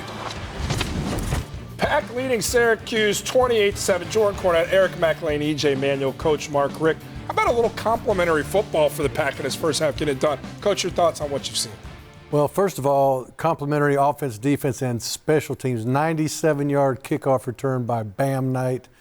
Just took the game to another level for NC State. Yeah, absolutely. And Devin Leary, again, down the red zone. That's why I say quarterbacks can really make a name for themselves. doing, enough with his legs to get open, find a touchdown. Got a special teams touchdown. You got a pick six. You got a couple of offensive touchdowns. Complimentary might be an understatement when you see the synergy that these guys are playing with right now. Yeah, well, let's get you involved in some other action going on across the conference. And Wake Forest and Clemson, a very important game with Atlantic implications, and we'll lay out all the scenarios in front of you because the Pack involved as well. Sam Hartman trying to get his group hype. It's senior day in Death Valley. DJ Uyunglele and his offense arrived today, EJ. Yeah, man, 250 pounds, 6'5", just throwing guys off him right there, making 4 or 5 guys miss, throwing a dime for a touchdown. Let's go, DJ. I see you. Bo Collins, 52-yard gain right there. 5.5 left in the second. The jump pass. Eric, you didn't like it, but it got 6. I like the execution. It's ugly, but hey, at the end of the day, it's a touchdown. And great job drawing that out to get them to come up forward. There's no such thing as an ugly touchdown, especially when you hammered it on 4th down, Wake Forest trying to hang in the game. Cut the lead right there at that point, Coach, 17-10. Sam Hartman just was not his day. Pressure coming from all angles. He fumbles here. Tyler Davis recovers. Clemson takes over in the red zone on the ensuing drive. Kobe Pace gets 6. Clemson and Dabo remains undefeated, 13-0 against Wake Forest in his tenure. All smiles in this one. So now let's lay out the entire scenario for Atlantic opportunities to clinch. And the Pack, very excited, they're up 28-7 because they're still alive in the hunt to appear in a champ game. So it's not all bad following a loss to Clemson for Wake Forest. They still control their own destiny. They've got to win their final game up at Boston College, and they're in. But with a Wake loss next week at Boston College, it opens a door for Clemson and NC State. NC State has to win their last 2 games. Clemson needs Wake Forest to lose to Boston College, and the Pack either lose today or next week. And those are the scenarios in front of this whole thing as we lay it out. So Atlantic's still up for grabs. How do you guys see this thing playing out, EJ? Well, I would have thought Wake Forest was going to answer the bell today. the best way. Yeah, who knows? I mean, we talk about coastal chaos. We got some, I don't know, what would you call the Atlantic? Atlantic anarchy. Anarchy, all right. Oh, yeah. nice. Well, look, anarchy. I really think Clemson's going to give themselves the best chance. I mean, that's what they did today. They beat Wake Forest. Obviously, I'm sure they're probably going to beat South Carolina next week. But can Wake Forest do enough to beat BC? I mean, they lost to Florida State this week. I mean, I don't know. I thought they were going to take care of it today. It's a lack of faith in Wake Forest to go up there and handle business in Boston College. That's what they needed to do. I mean, I go back to that North Carolina loss. You shouldn't have lost to them, but then you beat NC State, so you're still in the top 10. I just feel like if you're ranked that high, you got to play like it, and they're not doing it. If NC State doesn't take care of business, how much of a monster game is NC State and North Carolina?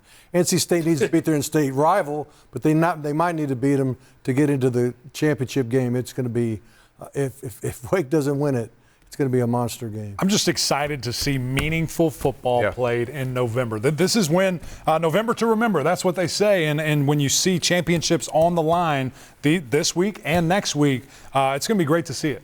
Yeah, it's going to be great to see indeed. And you're probably a little bit excited because Clemson Tigers. Excited. See the purple. Congratulations, Sean Tucker, as he set the single-season record for most rushing yards in a season in program history for Syracuse. How about he goes 55 yards right here? Sean Tucker must live to the end zone. Pack leads Syracuse 28-7. More on the other side. This halftime report is presented by State Farm. Like a good neighbor, State Farm is there. Dancing along, Devin Leary distributes to Thayer Thomas. Put your hands together for Mr. Thomas. That boy good. Pack leads Syracuse 28-7. Enjoy your second half. This halftime report is presented by State Farm. Like a good neighbor, State Farm is there.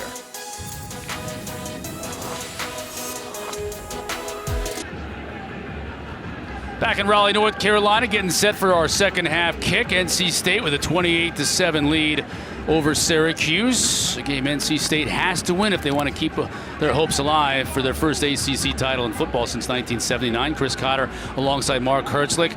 Devin Leary finally got going there in that second quarter, and that really let a spark here underneath NC State. Yeah, it did, and it started with the big play, and it was Devin Carter on the first big catch, and it was phenomenal, right? And then it led to Devin Leary finding his rhythm. Phenomenal throw to the back of the end zone, finding Tootle, and then capped off with probably the biggest play of the game so far. Bam Knight ran 97 yards, ran one back for a touchdown, could not be stopped or denied. And so that's when the scoring really started.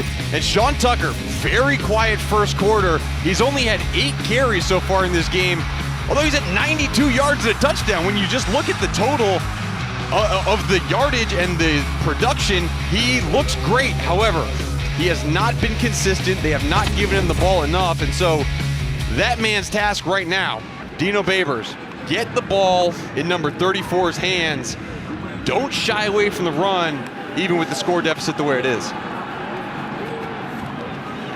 Lutz to return it to the 21. Flag on the play. Let's check this. And that would not be what Syracuse needs if it's against the Orange to start this drive that deep into their own territory. And I believe it's going to be a hold against the Orange, and they will be backed up. We'll wait from the call from Jeff Flanagan, our referee today. During the return, holding number 89 receiving team. The penalty is 10 yards from the end of the run. First down. Jalen Johnson down on the field. Mark, you must have been listening to me and Coach Babers' conversation just now, because he said we got to get Sean Tucker the ball more. He said Sean Tucker is always going to be Sean Tucker. So he's approaching this half as a regular half. He said he doesn't want to focus on the deficit. He knows that Sean Tucker is always going to do Sean Tucker things. Now, what he did say is his DBs, they have to be a little bit more aggressive on the outside. He wants to disrupt this offense a little bit more, but he said they have to treat this like a regular half, not like this deficit is insurmountable. That's a good point. I'm glad you brought that up, because you got to think about this, down 28-7 against a team that's probably going to put more points on the board in NC State. Do you go away from your bread and butter? That's this guy right here, Sean Tucker. They don't. They give it to him on first down, but Mark, Joseph and company, that NC State defense right there. Yeah, and I like the way the formation started for Syracuse. They started in that 3-by-1 set with their running back offset to the single receiver side, putting more defenders away from the running back. I think they're going to continue to get into that 3-by-1 look and start to place defenders in areas where they're not going to bring Sean Tucker. Now they're back in 2-by-2, motioning to 3-by-1. 8th TFL of the game for NC State. Schrader now rolling. Got him. Has a receiver open, just missed him. Again in the middle of that field, that was Devon Cooper, who was wide open. Wide. Schrader missed him, underthrew him. And you see the play fake. NC State knows 34 needs to get the football more. Everybody bites up, and you see there's not anyone within 20 yards of Devon Cooper and Garrett Schrader. You need to make that throw. You know, he's capable of doing that. I don't know what it is going through his mind, his body right now, but he's got to get that. Now they're lining up in that 3-by-1 set that we talked about. 3rd and 11. Schrader flushed out of the pocket over the middle, incomplete. Joshua Pierre-Louis on the coverage, but Schrader was running for his life. Yeah, he was, and that play I think would have been, first of all, not necessary if that first ball went to Devon Cooper on target.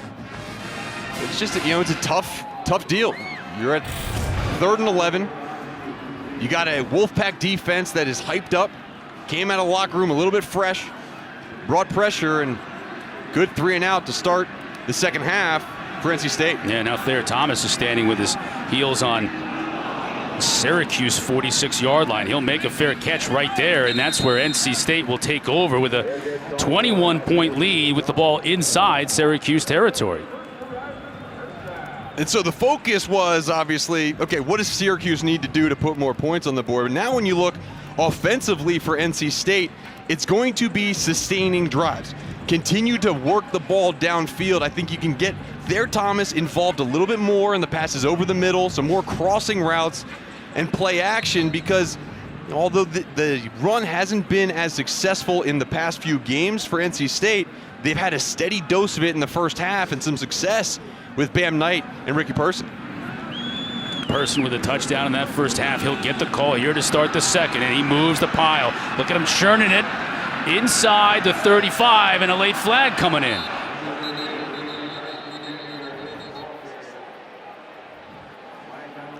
Kingsley Jonathan lost his helmet in this scrum.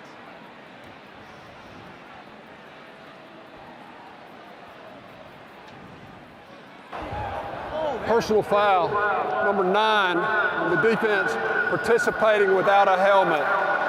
It's a 15-yard penalty from the end of the run, first down. That's a tough call right there, but I guess it's for his safety. But if you lost your helmet, you'd probably still play, wouldn't you? Yeah, well, I would, and I'd probably get a penalty. But 79, I want you to watch the end of play. This is Ike Ekwonu.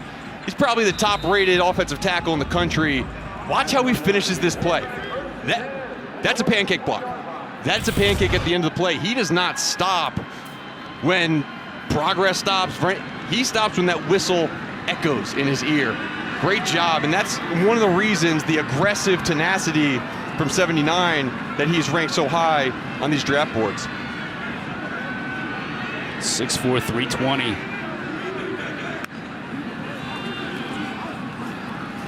Leary looking to throw, spun out of the pressure, and was able to pick up about a yard. Mikel Jones brought him down, but just played that fake. Look at him standing here after the play, fake the person. I'm like, I thought he was handed the ball off. He didn't move at all. You got to do a little bit more than that, but nice little spin move, got out of it. Good stop by Syracuse on first down, and they're going to need to follow that up with a couple more stops as NC State's inside the 20.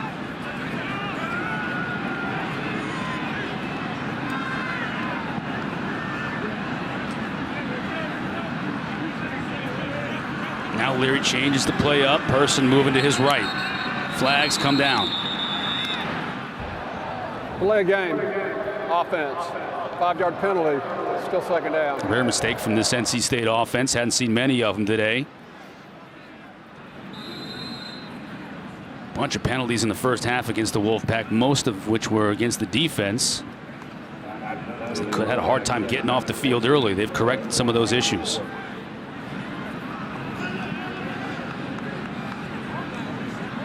Now second down and 14.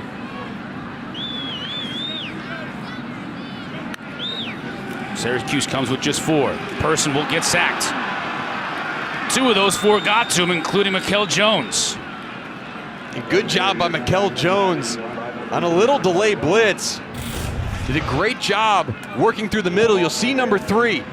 Good swim move on the guard, and then got vertical right in Devin Leary's face. And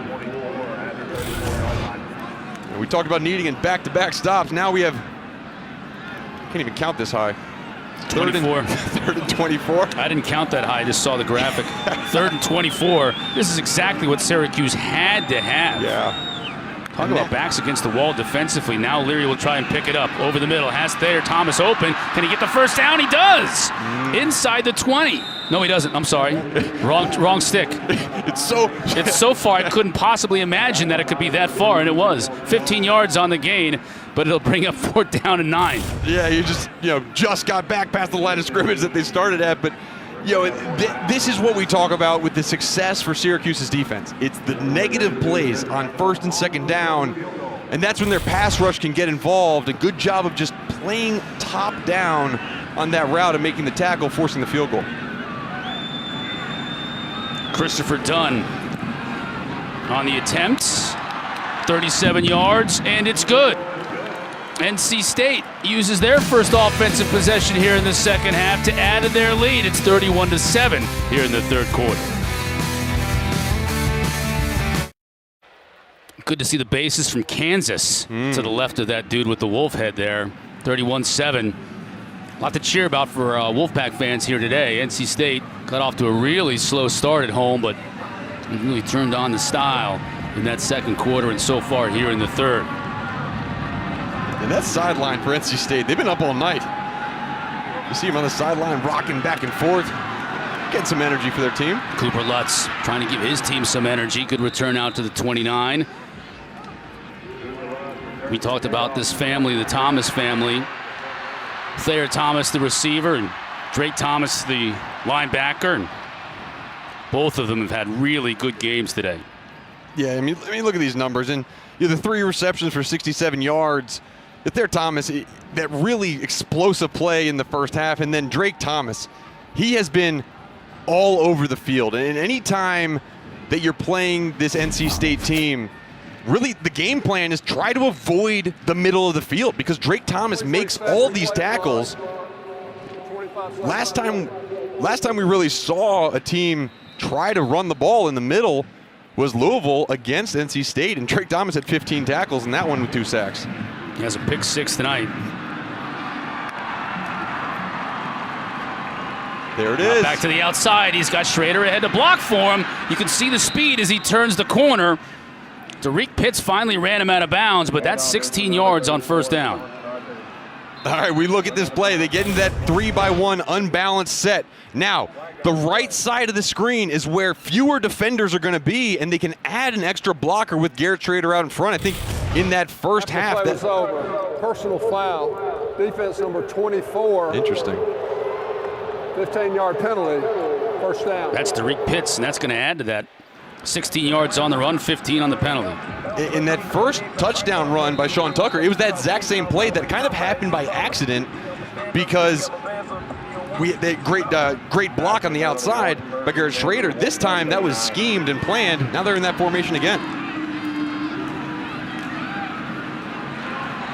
Tucker's going to be dropped. Devon Betty met him at the line of scrimmage. Drake Thomas helped out. No gain. Tackled by number 45, Dan. And that's what we talked about, Chris, at halftime. We were just having a discussion of like, what can Syracuse do? Yeah.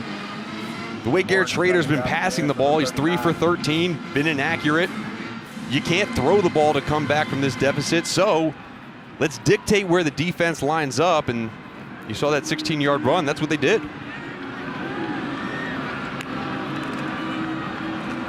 Schrader's going to throw.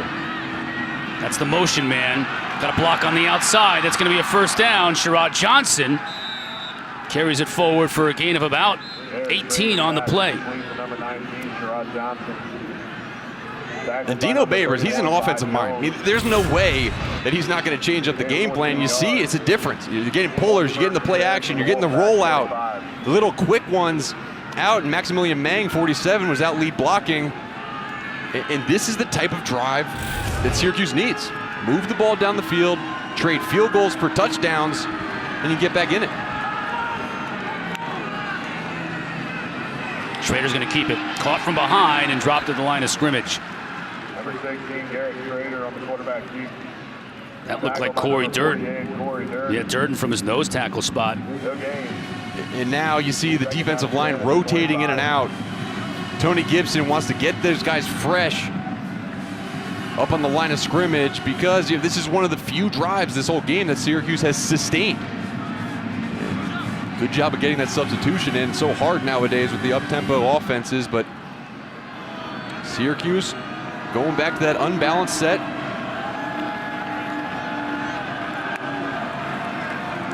Cooper Lutz now in the game. Schrader's going to look to throw on the backside, but no one was open. Now he's in trouble, and he's going to go down. Devon Betty and Josh Harris. Josh Harris got that big 6'4", 350-pound body rolling, and no one was going to stop him. And play took way too long to develop. They're trying to have the complement play off of that weak side run, and it was a good job by Tanner Engel, number 10, not biting up on the run fake.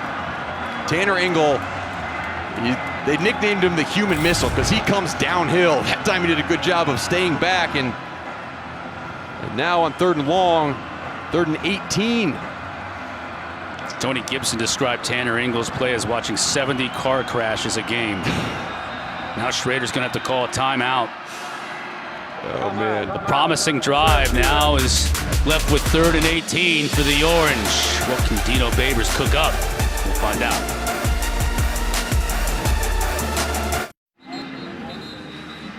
Syracuse down 24 and facing a 3rd and 18 here in Raleigh. Jalen Johnson has an injury update on the Orange. Guys, so Josh Black is actually out of uniform now for Syracuse. He's on the sideline. He has his left arm in a sling, and I asked Coach Babers at half if he could tell me exactly what the injury was, and he would not disclose the exact injury, but Josh is out for this game, guys. Well, that's going to be a blow to the Syracuse defense, already reeling right now, really having to stem the tide, Mark. You got to stop NC State the rest of this second half because your offense just isn't explosive enough to put those kind of points on the board. And now you got to make sure you get in field goal position if you're Syracuse. We talked about the 46-yard attempt. They decided to go for it on 4th down on the 30 last time, or in the first half. Got to get down to the 25. Schrader facing pressure underneath. That's a nice little dump off. How many yards will it be for Devon Cooper? Got close to the original line of scrimmage, but it'll bring up 4th and 12. 7 yards. And that should be enough to send the field goal team out. Schmidt's an outstanding kicker. Won the Groza Award, as a matter of fact, back in 2018. That's how long he's been here, and he still has another year.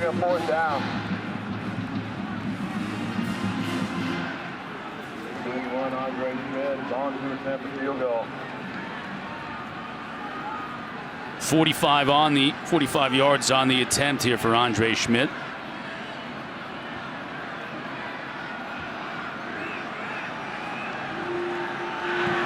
Good snap, good hold. Schmidt puts a leg into it, and it's good. Matching field goals here in the second half. NC State still leads by 21.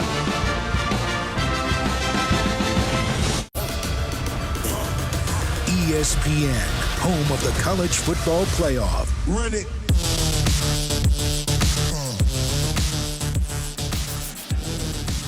.641 left to go in the third quarter here in Raleigh, North Carolina. NC State up 31-10 over Syracuse, having to win today, and then they'll get North Carolina on this very field on Friday after Thanksgiving. They win that game, then they got to pull for a Boston College win over Wake Forest, and they'll be representing the Atlantic in the ACC Championship game the following Saturday. So still a lot left to get to as that kick sails out of bounds, but they're taking care of business tonight so far, Mark. Had to win today, and they're up big here in the third quarter. Free kick out of bounds.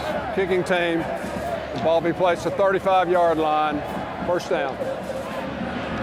And this Syracuse defense has got to get off the field. They got to figure out a way to do it quickly because they can strike quickly in the run game offensively, but it's not going to happen as often as it's going to need to happen in the fourth quarter if they can't get off the field here.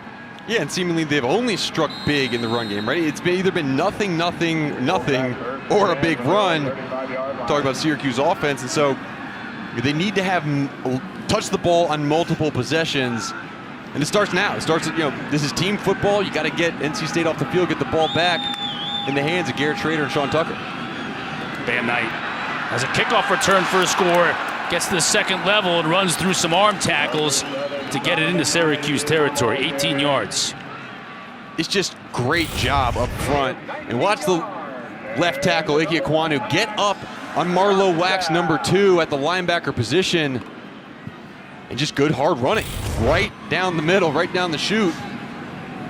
That was the longest run of the night for Bam Knight.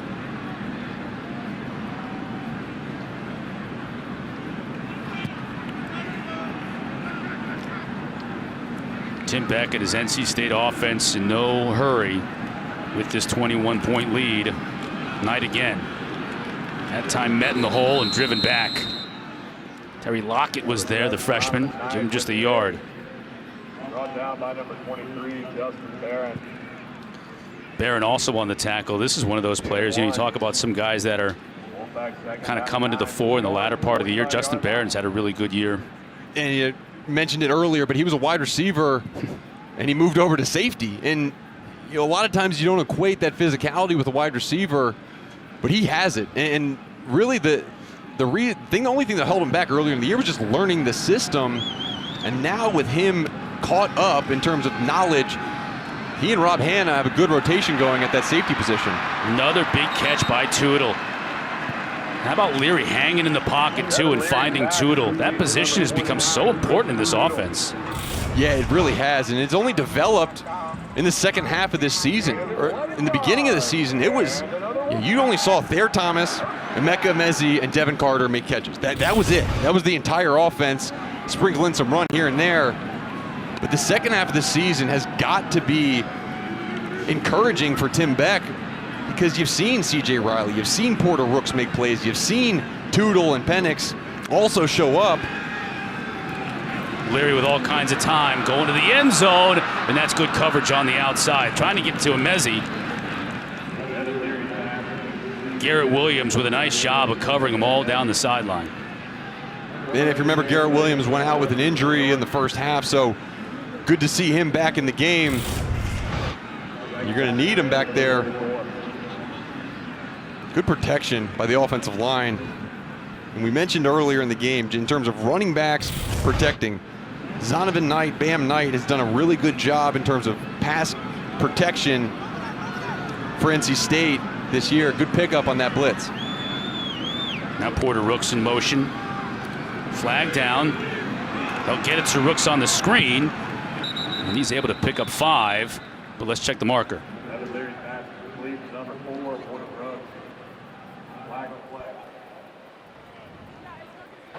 Offside. Defense, number 45. Penalty will be accepted. 5 yards. Still second down. Kayvon Darton responsible. NC State will obviously take the penalty yardage and get the down back. It'll bring up second down and about 6. Make it a long 5. After the penalty, Wolfpack second down 5. Darton's a big body in there. 5'11", 295, stout, hard to move. Just lined up offside.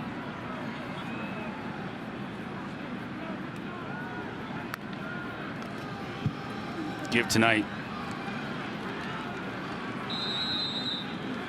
Not very far to go. Lockett again on the stop. Terry Lockett's been playing well. Yeah. And so important in the 3-3-5 defense to have your nose tackle be disruptive. And you know, this is a kid. He's a true freshman, not a COVID freshman. True freshman. He had his senior season canceled because of COVID. So, you know, you talk about late in the season coming on. He hadn't played football in over a year. He's had 2 big plays on this drive. Big play here for Syracuse defense. They bring some pressure on Leary. It's picked up. Nice pass and catch. What a beautiful pass. And Porter Rooks, the COVID freshman, was on the receiving end. Great job by Rooks on the corner route, and an even better football thrown. Syracuse came out in a little cover 2, and that's that soft spot in cover 2, right behind the corner in front of the safety. Good connection. And you see the touch that Devin Leary puts on the football. I think one of the things that makes him so good and so efficient is that he doesn't just throw bullets. He throws catchable footballs. Porter Rooks brought that one in. Inside of 3 minutes in this third quarter, Leary rolls. Has a receiver on the outside. Tootle made the catch. He was eyeing the end zone for his second score of the night, but Jihad Carter came in and snuffed that one out. Nice tackle by Jihad Carter. Really good job coming from that post safety position, rolling down on the bootleg. Nice physical tackle. Let's hope that Tootle's all right. Yeah, Tootle's shaken up again. That's the second time he's been shaken up tonight. Was able to bounce back from the first time. Looks like they're looking at that left shoulder. I don't know. I feel like you don't want to hurt him because all he did last time was come back and make a touchdown catch. Good point. Jalen, what do you got?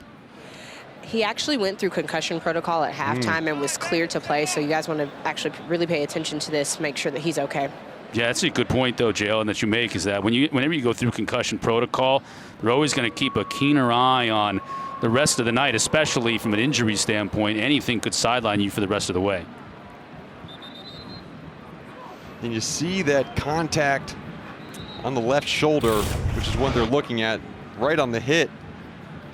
As Jihad Carter comes in, that left shoulder is upfield, and just right at the front of the helmet, the face mask hits that shoulder, and a lot of times that just results in a bruise right on that AC joint.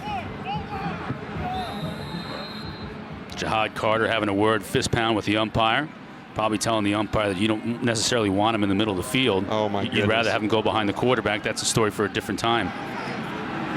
Second down and 8.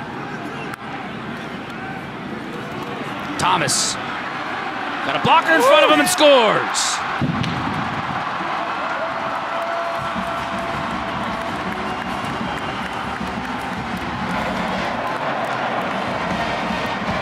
Well, competition was brought up a lot on the phone call with the Thomas brothers this week.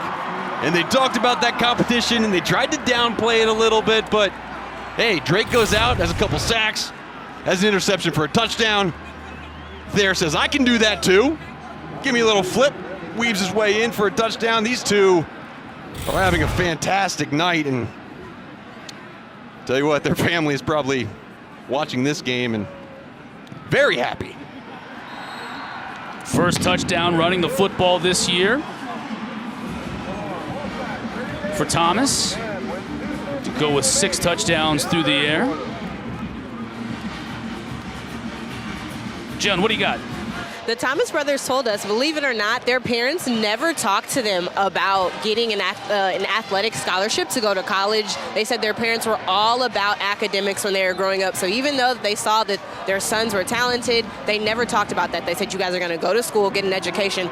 But it seems like all their sons ended up being pretty big studs on the field. Yeah, and Lex has verbally committed to NC State. We'll see if he signs on signing day. That's the 15th of December, so that's coming up in about 3 weeks. But could have their third Thomas brother here in Raleigh, and that was actually a pass. So it was a 7th touchdown reception for Thayer Thomas on the year. So Thayer has one today. His brother, Drake, has one today. I'm sure Lex is looking on saying, I'm going to get a few of those in a Wolfpack uniform before my time is done too. Thayer Thomas came into the day with 18 career touchdowns, which is 5th in school history. That just added to it as he moves up that list.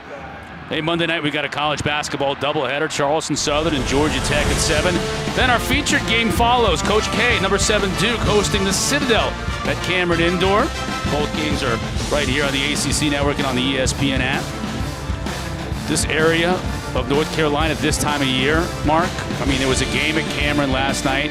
There was a basketball game at Wake Forest today. Earlier today, there was a football game at Keenan in North Carolina, just down the road here. And today we've got this great game tonight in front of this amazing crowd at Carter-Finley.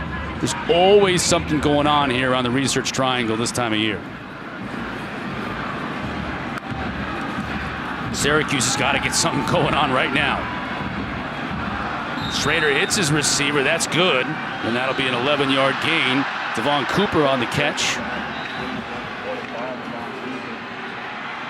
Good job by Cooper, though, just hanging on to it. Another low throw from Garrett Schrader.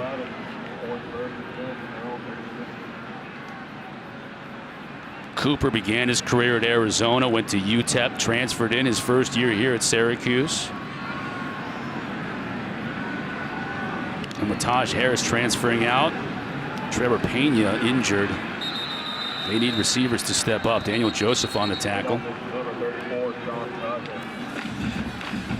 When we talked with coaches about Devon Cooper, really they say, look, this guy he's happy all the time. You know, there's certain players, certain guys that you're around that just you go around them and you're just in a better mood when you leave their presence. He's always smiling, he's always positive, and it really wasn't, you know, until later in the year where he started really understanding the scheme and being able to fit into this offense. Last week he had 4 catches for 19 yards.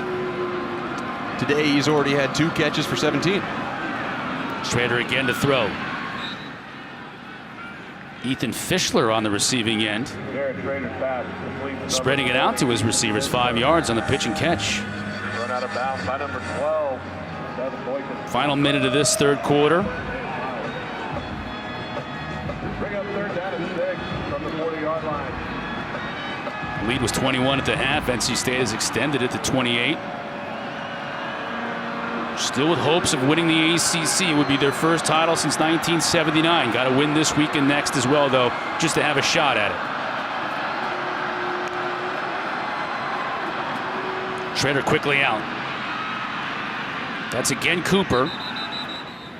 We'll get it into NC State territory. So for the first time tonight, Mark, this passing game working a little bit for Syracuse. And these are the quick routes. These are the quick out routes. I think early in the game, they were having some kind of slower developing routes, keeping a tight end and running back into block. Now they're just saying, look, we got to get 5 out, make the linebackers cover our running backs, cover our tight ends, and have the quick hitters. Now they're back in that unbalanced formation, 3-by-1. This is the same formation they scored that long touchdown run on in a very similar part of the field. We'll have to wait till the fourth quarter to see if they run behind that same formation. 38-10, NC State with the lead after 3. right, thanks, JC. That's a big game. You talk about, the implications as far as this game goes for the Atlantic. That's a huge game for the Coastal. Tucker, other than one big run tonight, Mark, he has not been able to get anything going. No, he hasn't, and it's been the interior of this Wolfpack defense. Whether you talk defensive line with Corey Durden and Daniel Joseph, or on the second level with Drake Thomas and Devon Betty, they just have been so good at sniffing out the gaps and not allowing any running room.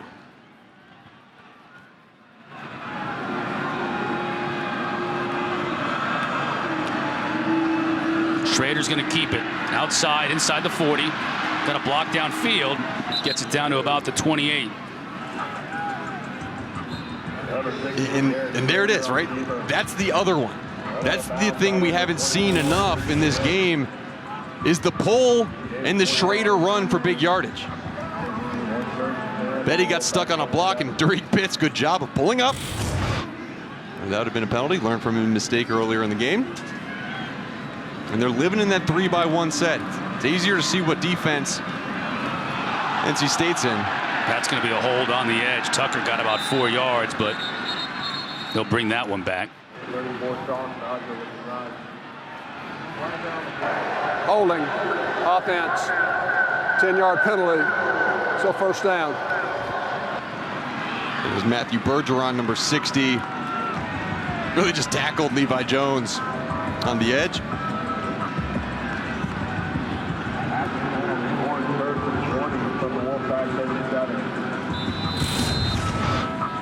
You see it here. Right there, yeah, that's a hold. That one's not in the scrum either. That's out wide open. Yep. No analysis needed. No, Bergeron upset about that. Another one of these Canadian players. Look for the shot to the top of the screen. Man-to-man coverage. Lutz is in the backfield now. He's out in the pass pattern. Schrader's going to try and run for it. Can't spin away from that last tackler. That was Durden who got in. This defensive line's done a nice job tonight, Mark, of tackling Schrader. When they've had him bottled up, if he gets free, he's going to go for big plays. And he's had a few chunk plays, but nothing really major. And when they've gotten him, they've held him in check. Yeah, and the impressive part is a lot of the pressure is coming from the outside. That time, it was Davin Vann who got the initial pressure, but when you talk about nose tackles in a 3-3 defense, they have to be at home all the time. You can't be running out of your gaps. Corey Durden has been the recipient of a lot of these scrambles up the middle, but to your point, he's been solid in that middle, not allowing anyone to break out. Now Schrader has all kinds of time going to the end zone. And that time, really good coverage. Engel was on top of Sherrod Johnson and just wouldn't let him out of his sight. Yeah, phenomenal coverage by Tanner Engel. He's known as a run-stopping safety, very downhill, but it's just it's a phenomenal job of recognizing the vertical route, playing the inside hip, turning your head around when you see the wide receiver look back for the football. And because he turned his head around, even though there's a little bit of body contact, there's no flag because it's that's how you teach it. Perfect coverage. DC Tony Gibson said he thinks he's a linebacker. Played like a cornerback on that play. 3rd and 20. Schrader's going to roll out. Pressure's coming. Now he's rolling back this way. Still more pressure, and he's going to be brought down. Flag on the play, but he's brought down for the sack. Once again, Vi Jones got to him. Holding, offense number 57, and they decline, 4th down. That's a big loss on the play. 3rd and 20, desperation enough. This is 4th and a mile. And we saw the closing speed of this NC State defense when we watched the Louisville game a few weeks ago. Malik Cunningham has been so good at scrambling around, but when you watch the trigger and the ability to close on the runner, the scrambling quarterback, this NC State defense, they're the best in the league at it, by far. I mean, you saw that by Vi Jones on that last play. Nowhere for Garrett Schrader to escape or have time to throw. Hawkins to punt this one away. Thomas Try to receive it from his own 7. Can he get to the corner? Might not matter. We got flags all over the place. He steps out of bounds, and we'll check the marker before we go to break. Got it out to about the 17, but I have a feeling, especially with them placing the flags where the call was made, this is coming back. Yeah, there's a block in the back. During the return, illegal block in the back. Receiving team number 36. Penalties half the distance to the goal. Receiving team keeps the ball. First down. Early fourth quarter, NC State looking to churn a little clock when we come back up big.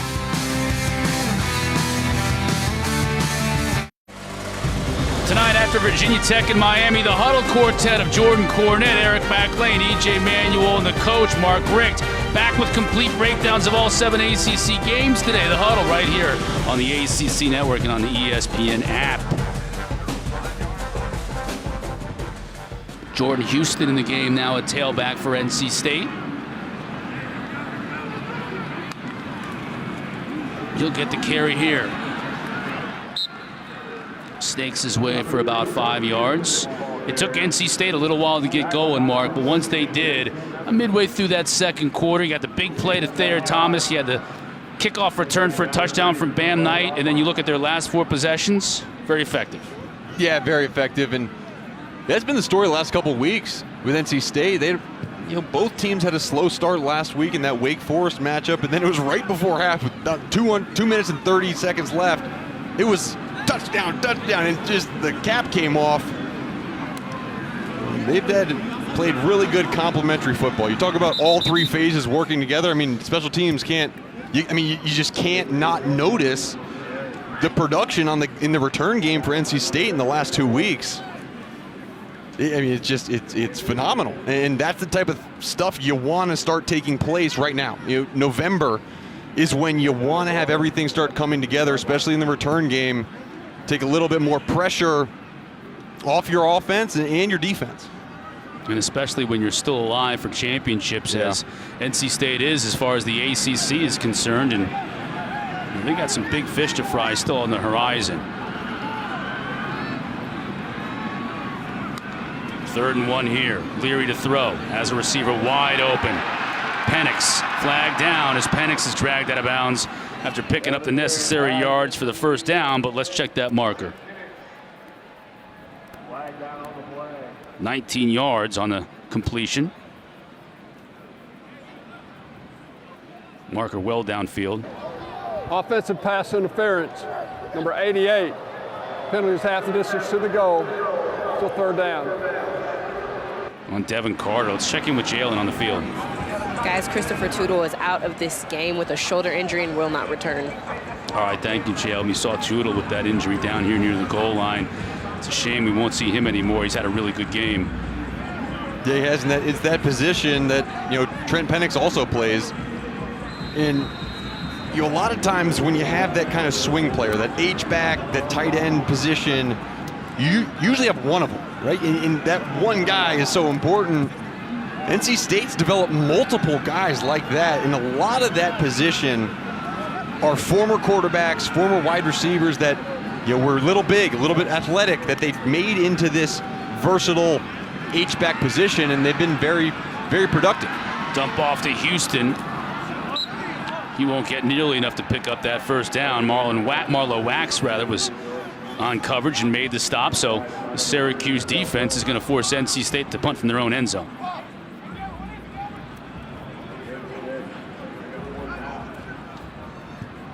And you see Jordan Houston, he's another guy that is kind of waiting in the wings at that running back position. He's had some games where he's been very productive. Whether it's been in crunch time or at the end of the game, they really trust him with the football, and they don't mind throwing it to him, handing the ball off. And you think about just kind of waiting in the wings. He's behind a sophomore and a junior, so it's good to see him get some touches and some production in this game. Yeah, other fans around the ACC are wondering when Knight and Person are going to go.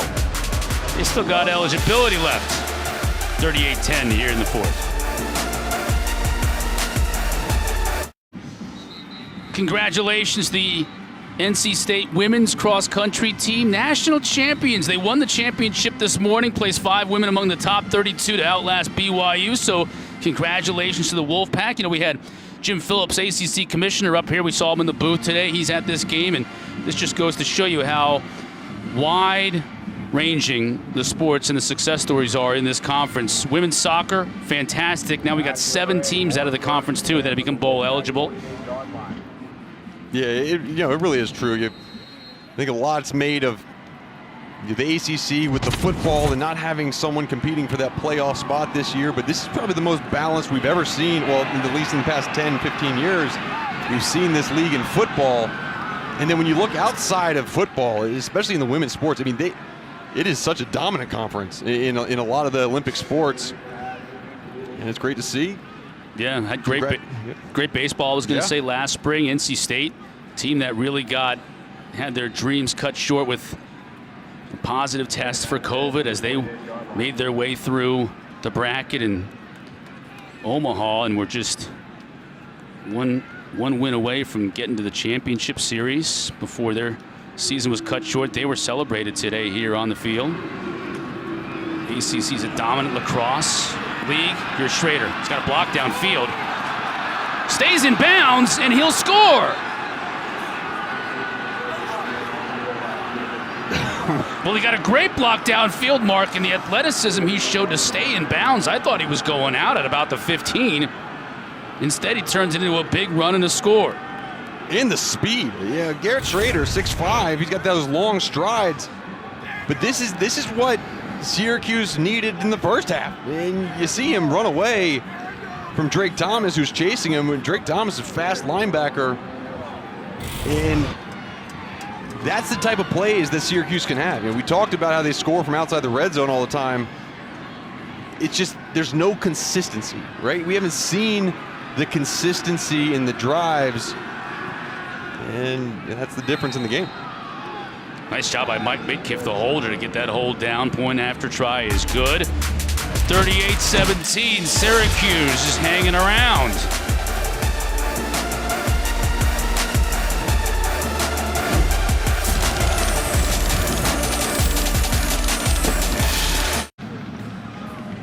Garrett Schrader goes 48 yards for the score, 38-17 now, NC State with the lead. 8:45 left to go in this fourth quarter. Schrader's rushing numbers are once again going to be stat stuffers. Unfortunately, Sean Tucker, although he has over 100 yards, is just 55 of them were on one carry in that first half, and he just hasn't been the dominant self that we're used to seeing. Devin Leary coming back onto the field for NC State. He got off to a slow start tonight before, hitting a couple of deep balls. Found Thayer Thomas, found Devin Carter's receivers went up to get the ball, and that really kind of changed things for him. And look at where he stacks up. I mean, the ACC is loaded with good quarterbacks that put up huge numbers, and maybe Leary's numbers aren't up there as much, but they're not that far behind. Yeah, when you look at the only one he's behind is Kenny Pickett, who's top of the draft board and as far as quarterbacks go. And I think today, he's been so efficient. You look at his stats, he's completed 71% of his throws and has had 250 yards and 2 touchdowns. But I guess just in comparison, right? The last 3 games, he's had 4 touchdown passes in each of those games. So you're saying, oh, he's having a down day. Like, this is a pretty good day for any quarterback, especially you look at the number of passes he's thrown, only 21, and that's by design. They know what's ahead of them. They understand where they're at in this game right now, and they started the game off with a lot of runs. Mm-hmm. Last week, they did not feed their running backs very much. They put it all on the wide receivers and quarterback. Now they wanted to give them a little rest in the beginning of this game, save them for if necessary late in the game, and running game handled its own. And how about this? Really well-placed screen pass, and a nice job by Person, taking it into Syracuse territory. And Chris, you do not want to get in front of these offensive linemen on screen passes. Again, it's the same guys getting out in front. That's Dylan McMahon and Grant Gibson. I mean, look at them. They're just destroying dudes on the sideline. It's taking them all the way down to the ground. I mean, that's 20 yards downfield. it's a problem. I've been in that position. I've been there with an offensive lineman coming full speed at me, and sometimes you just gotta destroy your own body to create a pile or something. But that good job and good execution.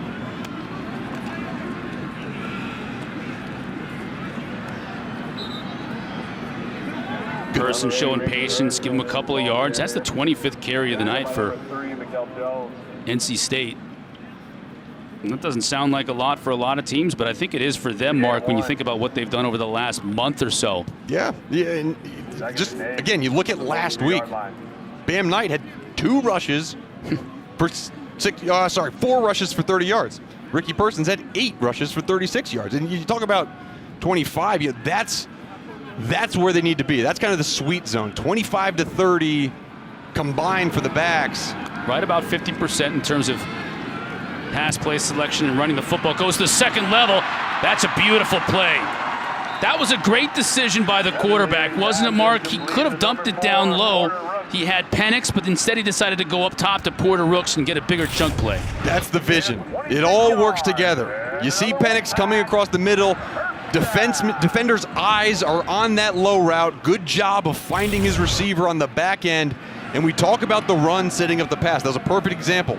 The outside zone to the left has been working. Now you fake it, bring guys back across the field, and that's how you get away from feeding Devin Carter and Emeka Mezi on every play. I mean, you can't just throw the ball up on the outside. That's how you get the slot receivers involved. Great job by NC State. Another 300-yard passing day for Leary. Now he hands it. Ooh, big collision. Person was able to get a yard, but Justin Barron came in and flag on the play. That was a big collision right at the line of scrimmage.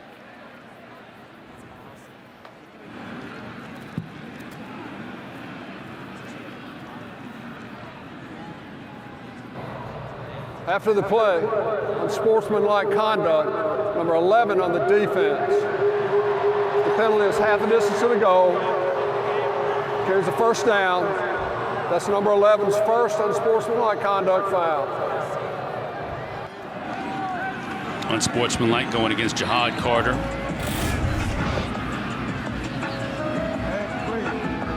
You see that hit at the line of scrimmage. I don't know where 11 is. He's off the screen. A lot of times it's either he said something and the official was a little bit too close and might have overheard him. Don't want to speculate, but either way, he takes a break. First and goal for the Wolfpack. Person won't get there. Might even lose a yard. McKinley Williams on the stop. Tackled by number 0, McKinley Williams.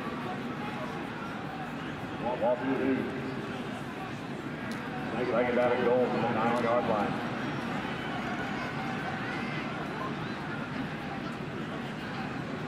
Clock winding inside of 5 minutes to play in this game.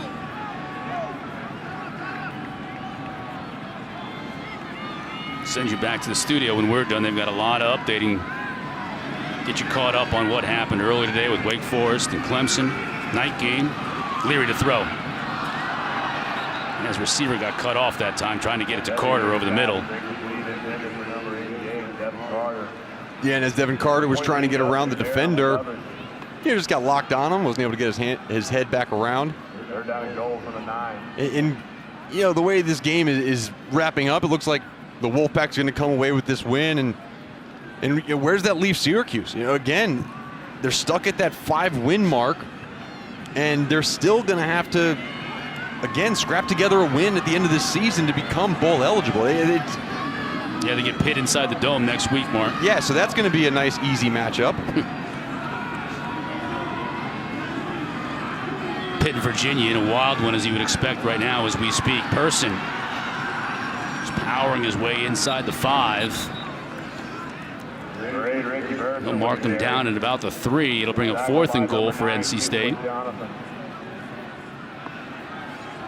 Gain of 5. Bring up 4th down. Yeah, and you mentioned that Pitt game. Right now, Pitt has the football, only up 3 with just over 3 minutes left in the game. So you know, you talk about importance of games too. If Pitt does fall, in this game. The importance of that Syracuse game next week for them is going to be huge. Huge, yeah, you're right, with the Coastal up for grabs. 22 yards on the attempt for Christopher Dunn. True on the field goal attempt. NC State 41, Syracuse 17. Final 3:45 when we come back.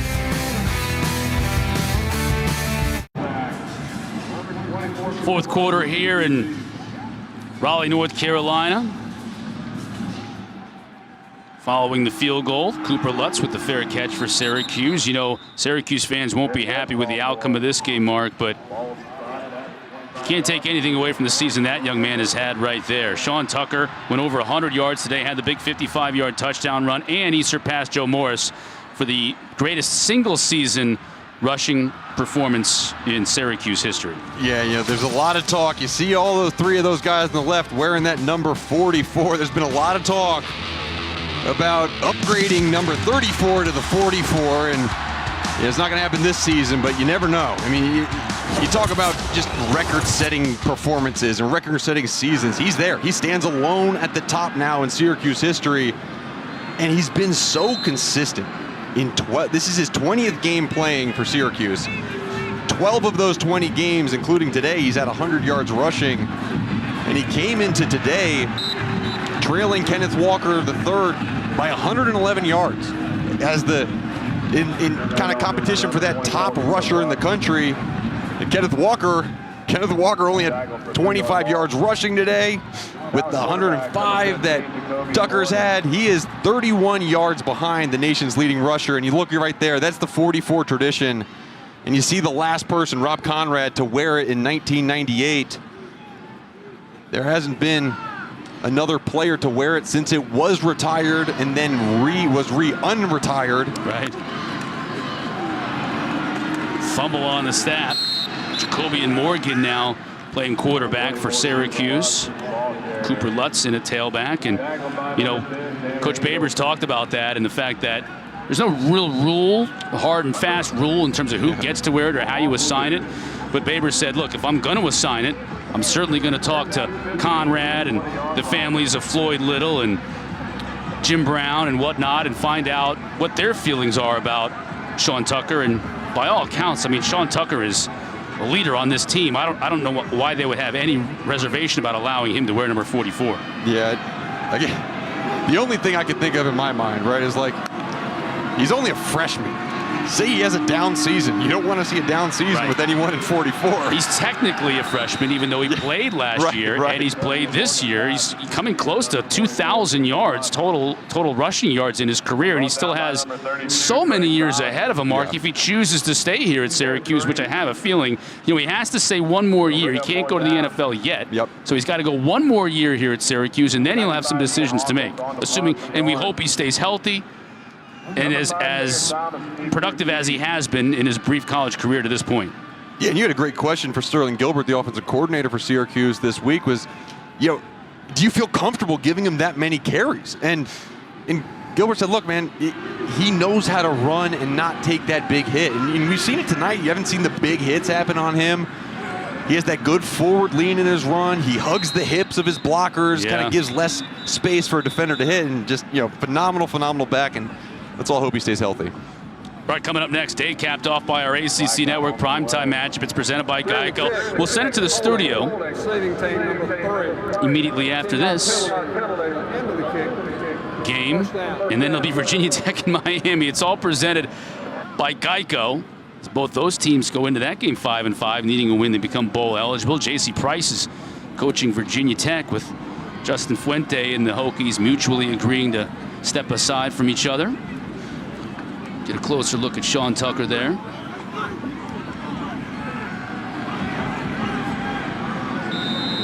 Now quarterback for the Wolfpack, number 2. I saw him pregame, and he does have a thick lower body, but you know, you mentioned it. He's 5'10", 210.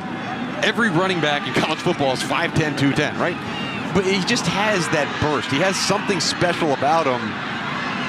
And it's like he makes cuts moving forward. You know, like You remember watching Barry Sanders play, and it almost like he made guys miss while sitting in a chair. Like he would sit back and get super low and make cuts, also moving forward. I don't know how you sit back and move forward, but these guys do it, and you rarely ever see him take losses. That's one thing that Barry Sanders did do. Took a lot of losses, and then he'd have the big explosive runs. Sean Tucker, he's got that agility, but he moves forward. Not saying that he's Barry Sanders. Barry Sanders is one of the best backs of all time, but he is kind of has some of those similar attributes. Aaron McLaughlin at quarterback now for NC State. So now all eyes for Wolfpack fans will be on next week's game, as if they wouldn't have been already, against North Carolina. But that game is going to have even added significance now for the Wolfpack, as North Carolina became bowl eligible earlier today. But NC State still has a shot at winning the Atlantic and representing that division in the ACC championship game with the win here tonight. They've got to beat North Carolina next week, and they've got to get help from Boston College to beat Wake Forest if they want to go to the ACC championship game and maybe win their first title since Bo Ryan led them to the ACC championship back in 1979. Final seconds tick away, and our final score tonight, 41-17. NC State with the resounding win over Syracuse. We were 0-0 for a while in this game, Mark. Neither team could get anything going offensively, but then NC State used explosive plays and opened this thing up in the second quarter and then cruised in the second half. And for NC State, it was offensive explosive plays, the pick six by Drake Thomas in their defense, and then the Bam Knight kickoff return for the touchdown. All three phases work together. They need to carry that over to next week to hopefully get that win, make it to the championship game. For Jalen Johnson and Mark Kurtzlick and our entire crew here in Raleigh, North Carolina, I'm Chris Cotter. Thanks for watching, everyone. NC State, the big winner tonight. Let's send it to the studio. But let's focus now, while we got some time here, on NC State, a resounding win. EJ, how impressed were you with this Pack squad today? Extremely impressed. And you look at the defense, the pass defense for NC State, something that struggled last weekend against Sam Hartman, those receivers that they had. And I said Syracuse was going to try to have a bigger pulse in this game. They didn't do that last week. And the same thing, only 66 passing yards on the day. So you got to give kudos to that NC State secondary. How about Devin Leary? 300 yards, 2 touchdowns, played big. We kind of expected that to happen, and he followed through and took care of business. Johnny Unitas, golden arm. He looked like it tonight. That golden arm has been on full display. The biggest thing, and I hate to be negative to make a critique in a win, but the running attack from NC State has just been non-existent. And they have such a great offensive line, 2 really impactful running backs, that it's just shocking to see it. But overall, a great win. Is it emergence of these wideouts and Devin Leary as one of those Johnny Unitas nominee types that they just feel like, hey, this is a guy, so because of that emergence, they've gotten away from this run game? Well, they ran it 28 times, and I mean, sacks are a part of that, and he had a couple of sacks. So it's just interesting. It really is hard to look at and really decipher, because when they need it, they can do it. Right. They can run. We've seen that, but just not doing it at a high clip. Maybe he should be a coach. Even in a win, he still wants more. I'm happy right here doing Coach, this. that's how they do it. Which leads us to the Atlantic, clinching scenarios for 3 programs. Entering today, according to the ESPN FPI, the Demon Deacons nearly a 74% chance to clinch the Atlantic. All they have to do, win one of their final 2 games in Death Valley today or in the final week at Boston College. As for the Pack, according to FPI, nearly a 16% chance to win the Atlantic. Simply win your final 2 games, but also Wake Forest would need to lose today and in the final week of the season, which brings us to the Clemson Tigers. Nearly an 11% chance to win the Atlantic. Win today versus Wake. Wake would need to lose. Obviously, they would have lost today, their final week, and the Pack would have needed to lose one of their final 2 games.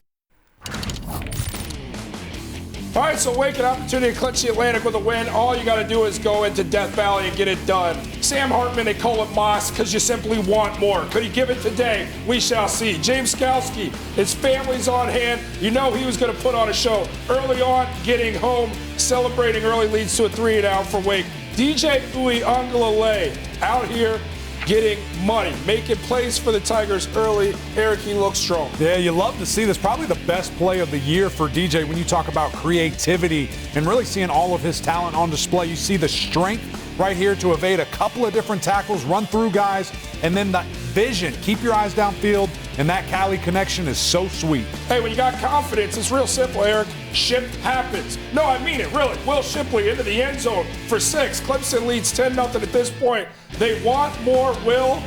Will delivers a jump pass. Coach, it wasn't pretty, but it worked. It worked, baby. It was a little Tim Tebow-ish, but hey, we'll take it. Hey, Tim Tebow had a pretty good career. And it led to 6 like it did many a times in the swamp. So all Clemson early on, but hold the phone. This is an elite offense for Wake. Wake woke up, if you will. Sam Hartman, Ja'Cory Roberson, a big 31-yard game. Right in the basket. Not quite. You can go up and get that one, Roberson. I love that. Looking like a basketball player going up, snatching it away from the defender. I don't know about that. Those are real high-level athletes, Eric. Christian Turner right here runs it into the end zone. Now I lost my guys. I'll get you guys back. Turner punches it into the end zone. Wake cuts the lead at that point to 17-10. 12 minutes left in the third, though. Christian Turner celebrating, happy, smiles until there weren't. Right here, Christian Turner tries to break it up amid a whole lot of traffic.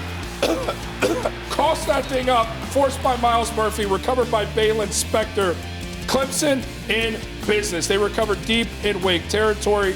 3 plays later, Kobe Pace, EJ. Kobe Pace looking like Kobe Bean right there, running in for a touchdown, a big open lane right there. And look, man, this has kind of been a demise of Wake Forest's D-line the entire season. Clemson leads 24-10. DJ Uiagalelei, we said he looked confident. Bo knows a 58-yard touchdown. There's a flag. It didn't matter. Let me show you the contact. Coach, are you kidding me? Perfect. This is a beautiful throw and a catch, one-handed snag. Just maybe the most impressive pass of the day for DJ Uiagalelei. Haven't seen Clemson having fun like this. The 52nd birthday for Dabo. They delivered a gift. Sam Hartman never really looked comfortable in this one today, man. He absolutely didn't. 7 sacks, guys, on the afternoon for Sam. These guys just kept getting in the backfield. This Clemson defensive line, tenacious all afternoon. Second turnover on the day for Hartman. Kobe Pace, another touchdown. Clemson wins 48-27, 34th straight home win. Dabo remains perfect, remains smiley with the pearly whites. How about the rushing attack for the Tigers today? Are you kidding me? Salt and pepper, getting it done, E-Man. 333 yards. These guys were on fire, and I love to see that. Love to see the tendency break here. Do what Wake is not good at. That's run defense. Coach said they were like some wounded dogs coming into this one. No, they're just flat out dogs. And Nicole Auerbach, who does a good job covering the sport as a writer and personality, said this: Clemson has a very real chance to get to 10 wins in a season in which it was both decimated by injuries and had an objectively bad offense. It's been easy for a lot of other people to write the Tigers off all year. I personally think it's one of the best coaching jobs of Dabo's career. Coach, you agree with Nicole? I agree, definitely. I mean, he's definitely had to coach harder. I mean, every time you coach a game that's a close, tight game, there's a lot of tight decisions that they have to make. He's had to spend time defending his coaches. He's had to spend time defending his players. He stayed true to everybody on the staff, everybody on his team, stayed positive. It just takes a lot more energy to play those types of games that they've been playing. So I would have to say, I would have to agree with that. And Coach, you brought that up early in the year. You said, listen, this staff, these players, they're going to be in really uncomfortable situations that they, quite frankly, have never been in before. So I don't think this tweet, I mean, when you really dive into it, I don't think it's too far off. Yeah, I don't think it is either. I mean, look, sometimes you can't be perfect, and I actually think this might be the best thing for this program, to understand, hey, look, we can be down, but we can still fight and get wins, and maybe even still squeak our way into the ACC championship. Imagine that, guys. I mean, we talk about the start of the season, the first 4 or 5 games for this team. Would they be in the ACC championship? I don't think anybody thought that, but there's still a chance. Yeah, I think it goes to a resiliency, right? Like certain programs maybe can't handle this type of attrition, Eric, you know, with all these injuries. But a program that's been dynastic at times throughout Dabo's tenure to fall off but to not give up speaks a lot to the culture there in Death Valley. 100%. And I think so many people can talk about next man up and you know, say that, and it's cool to say, but this team has had to live it. And honestly, there's been 3rd and 4th string guys that have had to, oh man, I'm next. I'm the next man up, and had to go out there and play. And now we see in the week 12, Clemson play their most complete game. It's amazing to watch this great sport of college football and to truly see how we can take a team that everyone wrote off and now maybe have a chance for a championship. Feels like forever ago where we were talking about the Tigers offense and could they figure it out. 4-game win streak. This offense averaging 38 points per game in this 4 games. You have to laugh because of where this team has gone, EJ. Well, this is a win that I think they should really hang their hat on, honestly. I mean, Wake Forest, first off, is a very, very good football team. They beat a very good NC State team at home last week, coming off that high on the road, and Clemson's just doing a great job of protecting their house. This is, 34 home victories? That's amazing. I mean, you talk about dynastic, that is a dynasty, and so the dynasty's certainly not dead. These guys will be back. It was a matchup that I think was good for Clemson when it comes to offensive and defensive line play. I thought the line of scrimmage, Clemson was just superior, and that was the difference in the game. But they did beat a good team and played extremely well today. Coach, you know what I think is interesting about that is I don't know how confident we could have been in saying that about the offensive line coming into this and what Clemson was able to do. Because they were moving guys. We've never seen that this year. I mean, 333 yards. It's just like, man, I think that this is what they need to do. But then to go and do it. So big shout out Robbie Caldwell in that job getting this done today. And to do it when you need it to do it. That's the difference, right? I mean, for these guys needed to have a game like this. Time. Absolutely, and they made it happen. Coach Dabo Swinney, happy birthday. 52 looks pretty good on you, brothers. 13-0 now all-time versus Wake Forest. Pretty good birthday gift from his Tiger squad. No birthdays in this one. Syracuse and NC State. Number 20 Pack. Undefeated at home this season, looking to continue that on. Dino Babers hoping for the best. In Sean Tucker, we trust. Bounces right, 17 yards. Why isn't it a highlight? Because it sets a new single-season rushing record, surpassing Joe Morris, a new program record. Congrats, Sean Tucker. Nice. Devin Leary, congratulations on throwing a beautiful deep ball. Thayer Thomas right here, big 49-yard gain, sets up a first down. And a man of the people, maybe of a person. Ricky Person Jr., 15 yards for the touchdown. I love it, man. And this is what is so confusing about this Pack offensive attack right now. We see glimpses, we see flashes of running the ball when they need it. Just a great job, good vision here, bouncing off, keeping your balance, and then getting to the edge and using that speed, getting in for 6. And this Pack defense, so many guys to celebrate, guys down with injury, but Drake Thomas remains a constant. EJ out here, a big-time pick 6. Yeah, this is Mark Herzlich's guy right here, and look, he's my guy too. This dude makes plays all over the field, sideline to sideline tackler. Also can get a pick and take it to the cribbo. I love that. Yeah, Herz said he reminds him of Luke Kuechly, a one-time NFL Defensive Player of the Year. High praise. You got to keep a lot of praise on this guy. Sean Tucker, I can't wait for the tweet. It's not going to be as exciting as most of them because it's in a loss, but 55 yards after he gets a huge block. NC State leads 14-7. Special teams coach, bam! I love it. 97-yard touchdown. Kickoff return for a touchdown. It was sweet. One thing about when you get backs returning kicks, they tend to break those little arm tackles that guys get when they're flying down the field, and he had enough speed to take it home. Zonovan Knight, the Dark Knight, I'm Batman. Leary finds his deep target, Devin Carter, the big play machine, 58 yards, and the Pack in scoring position. Devin Leary, it's not Johnny Manziel from the Aggies days, I promise you. Escapability on 10s. Christopher Tootle in the back of the end zone. EJ, take me through the magician. Man, Jordan, this is high-level quarterback play right here. 2 hands on the football, dips the shoulder, comes out. I'm looking for vision. Square my hips up, my shoulders, line it up, accurate pass, touchdown, baby. Wow. Let's go. Boom. NC State leads 28-7. I believe the noun form I'm looking for is magic there. Devin Leary, this time a little shovel pass to Thomas, 8-yard touchdown. Pack breezy. They win 41-17. 9th straight home win for the Pack. They remain undefeated at the crib. Longest streak with 300 pass yards within a season.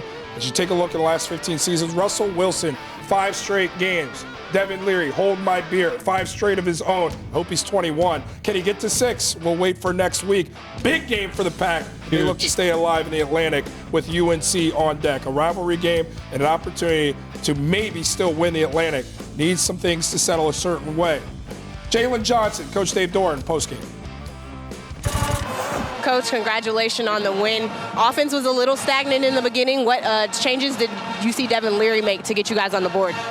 Well, you got a feel for what they were doing. You know, they showed us some different looks, and they're a good defense, you know. I mean, you got to give them credit. It was great to see our defense score. It was great to see our special team score, and then our offense got on track. So there's a lot of complimentary football there. Speaking of defense, you guys were able to contain Garrett Schrader, contain Sean Tucker. What did you see from them that you liked today? I mean, outside of 2 plays, we played really good. You know, we gave up 2 long runs, so give them credit for blocking us and us not making those plays. But guys played hard for the most part. We tackled well. We got off blocks. It's what we've done most of the year. You know, I hate to see us give up 2 explosives like that, but guys did a really nice job hanging in there. I can almost guarantee what you're going to say to me, but you guys are still alive to go to Charlotte. What's the mindset going into next week? Well, we got one left, and we're playing to make it more than one left here. Obviously, we have a bowl game too, but yeah, we got to win next week to have a chance to be in the next game, and we get to play Friday night, and then we'll be sitting around Saturday, cheering against Wake, So that's how it is. It's great to be in it at the end, final week of the season. It's going to be a great final week. Thank you, Coach. Congratulations. Thank you. Go Pack. Tell you what, Coach Dave Doran ain't never lied. It's going to be an exciting final week because there's a lot still to be figured out. Because here's the path to the Atlantic as it stands, as the dust is settled. Wake, all they got to do is win at Boston College. Nothing else matters. If they don't, we look at the rest of the scenarios. The Pack win at UNC. Wake Forest gets that loss at BC. It's the Pack who head to Charlotte to take on Pitt. Clemson, do not forget about them, especially after the statement made today. If Wake Forest loses at BC, Pack loses at UNC, it doesn't matter because Clemson is not playing an opponent in the conference. They've got South Carolina. So it's going to be an interesting final week, but fascinating to watch the response from the Pack today, Coach. We were all there in Winston-Salem, the heartbreak they suffered losing that one, didn't quite know what their future held, came out here and made a big-time statement. Yeah, they took care of business in a big way. Leary, 300 yards, a couple of touchdown passes, very impressive today. I think they're really a great football team. They just barely came up short against Miami, barely came up short against Wake. I mean, how close were they to a great season, not just a good one? And there's still hope. But they got to beat that rival, North Carolina, for sure. And then we'll see where the chips fall on Saturday. Yeah, guys, I'm going to have to find another playlist for Devin Leary, man. Last week it was Sade. Yeah. This week I'll find something. I'll get back into my playlist. You don't have anything? Not yet. I got to go back and watch the tape. I usually get my vibe as I watch. But in all seriousness, this dude plays excellent football. And I said it as the highlight was going. That's teach tape. When you see a quarterback dipping their shoulders like that, that's coaching too. I mean, that's something that they work on Monday on quarterback drills. When you're just kind of going through the motions and it shows up in tape, excellent job by that young man. And just for Devin, that same exact play to be scrambling to his left, flip his hips, square up his shoulders, and deliver an absolute dart. I mean, it's so impressive to see week after week, JC. This guy just played at a very high level, and to be on the quarterback list, one of the biggest awards, the Golden Arm, Johnny Unitas, 3 ACC quarterbacks out of 5 in the entire country that were on this list. So it's a decent league at quarterback play. Not bad. You got to love the fact that they're going into next week against UNC, and we don't know what that UNC team is going to look like, but they have the ability to put up a lot of points. Yeah. And if they are able to put up a lot of points like Carolina typically does, if they have Sam Howell, you want to be able to match them. And this is a Pack team in the last 2 games, back-to-back 40-point outputs, first time since 2018. So the offense humming, even without the run game being where it needs to be. So that'll be interesting to watch next week.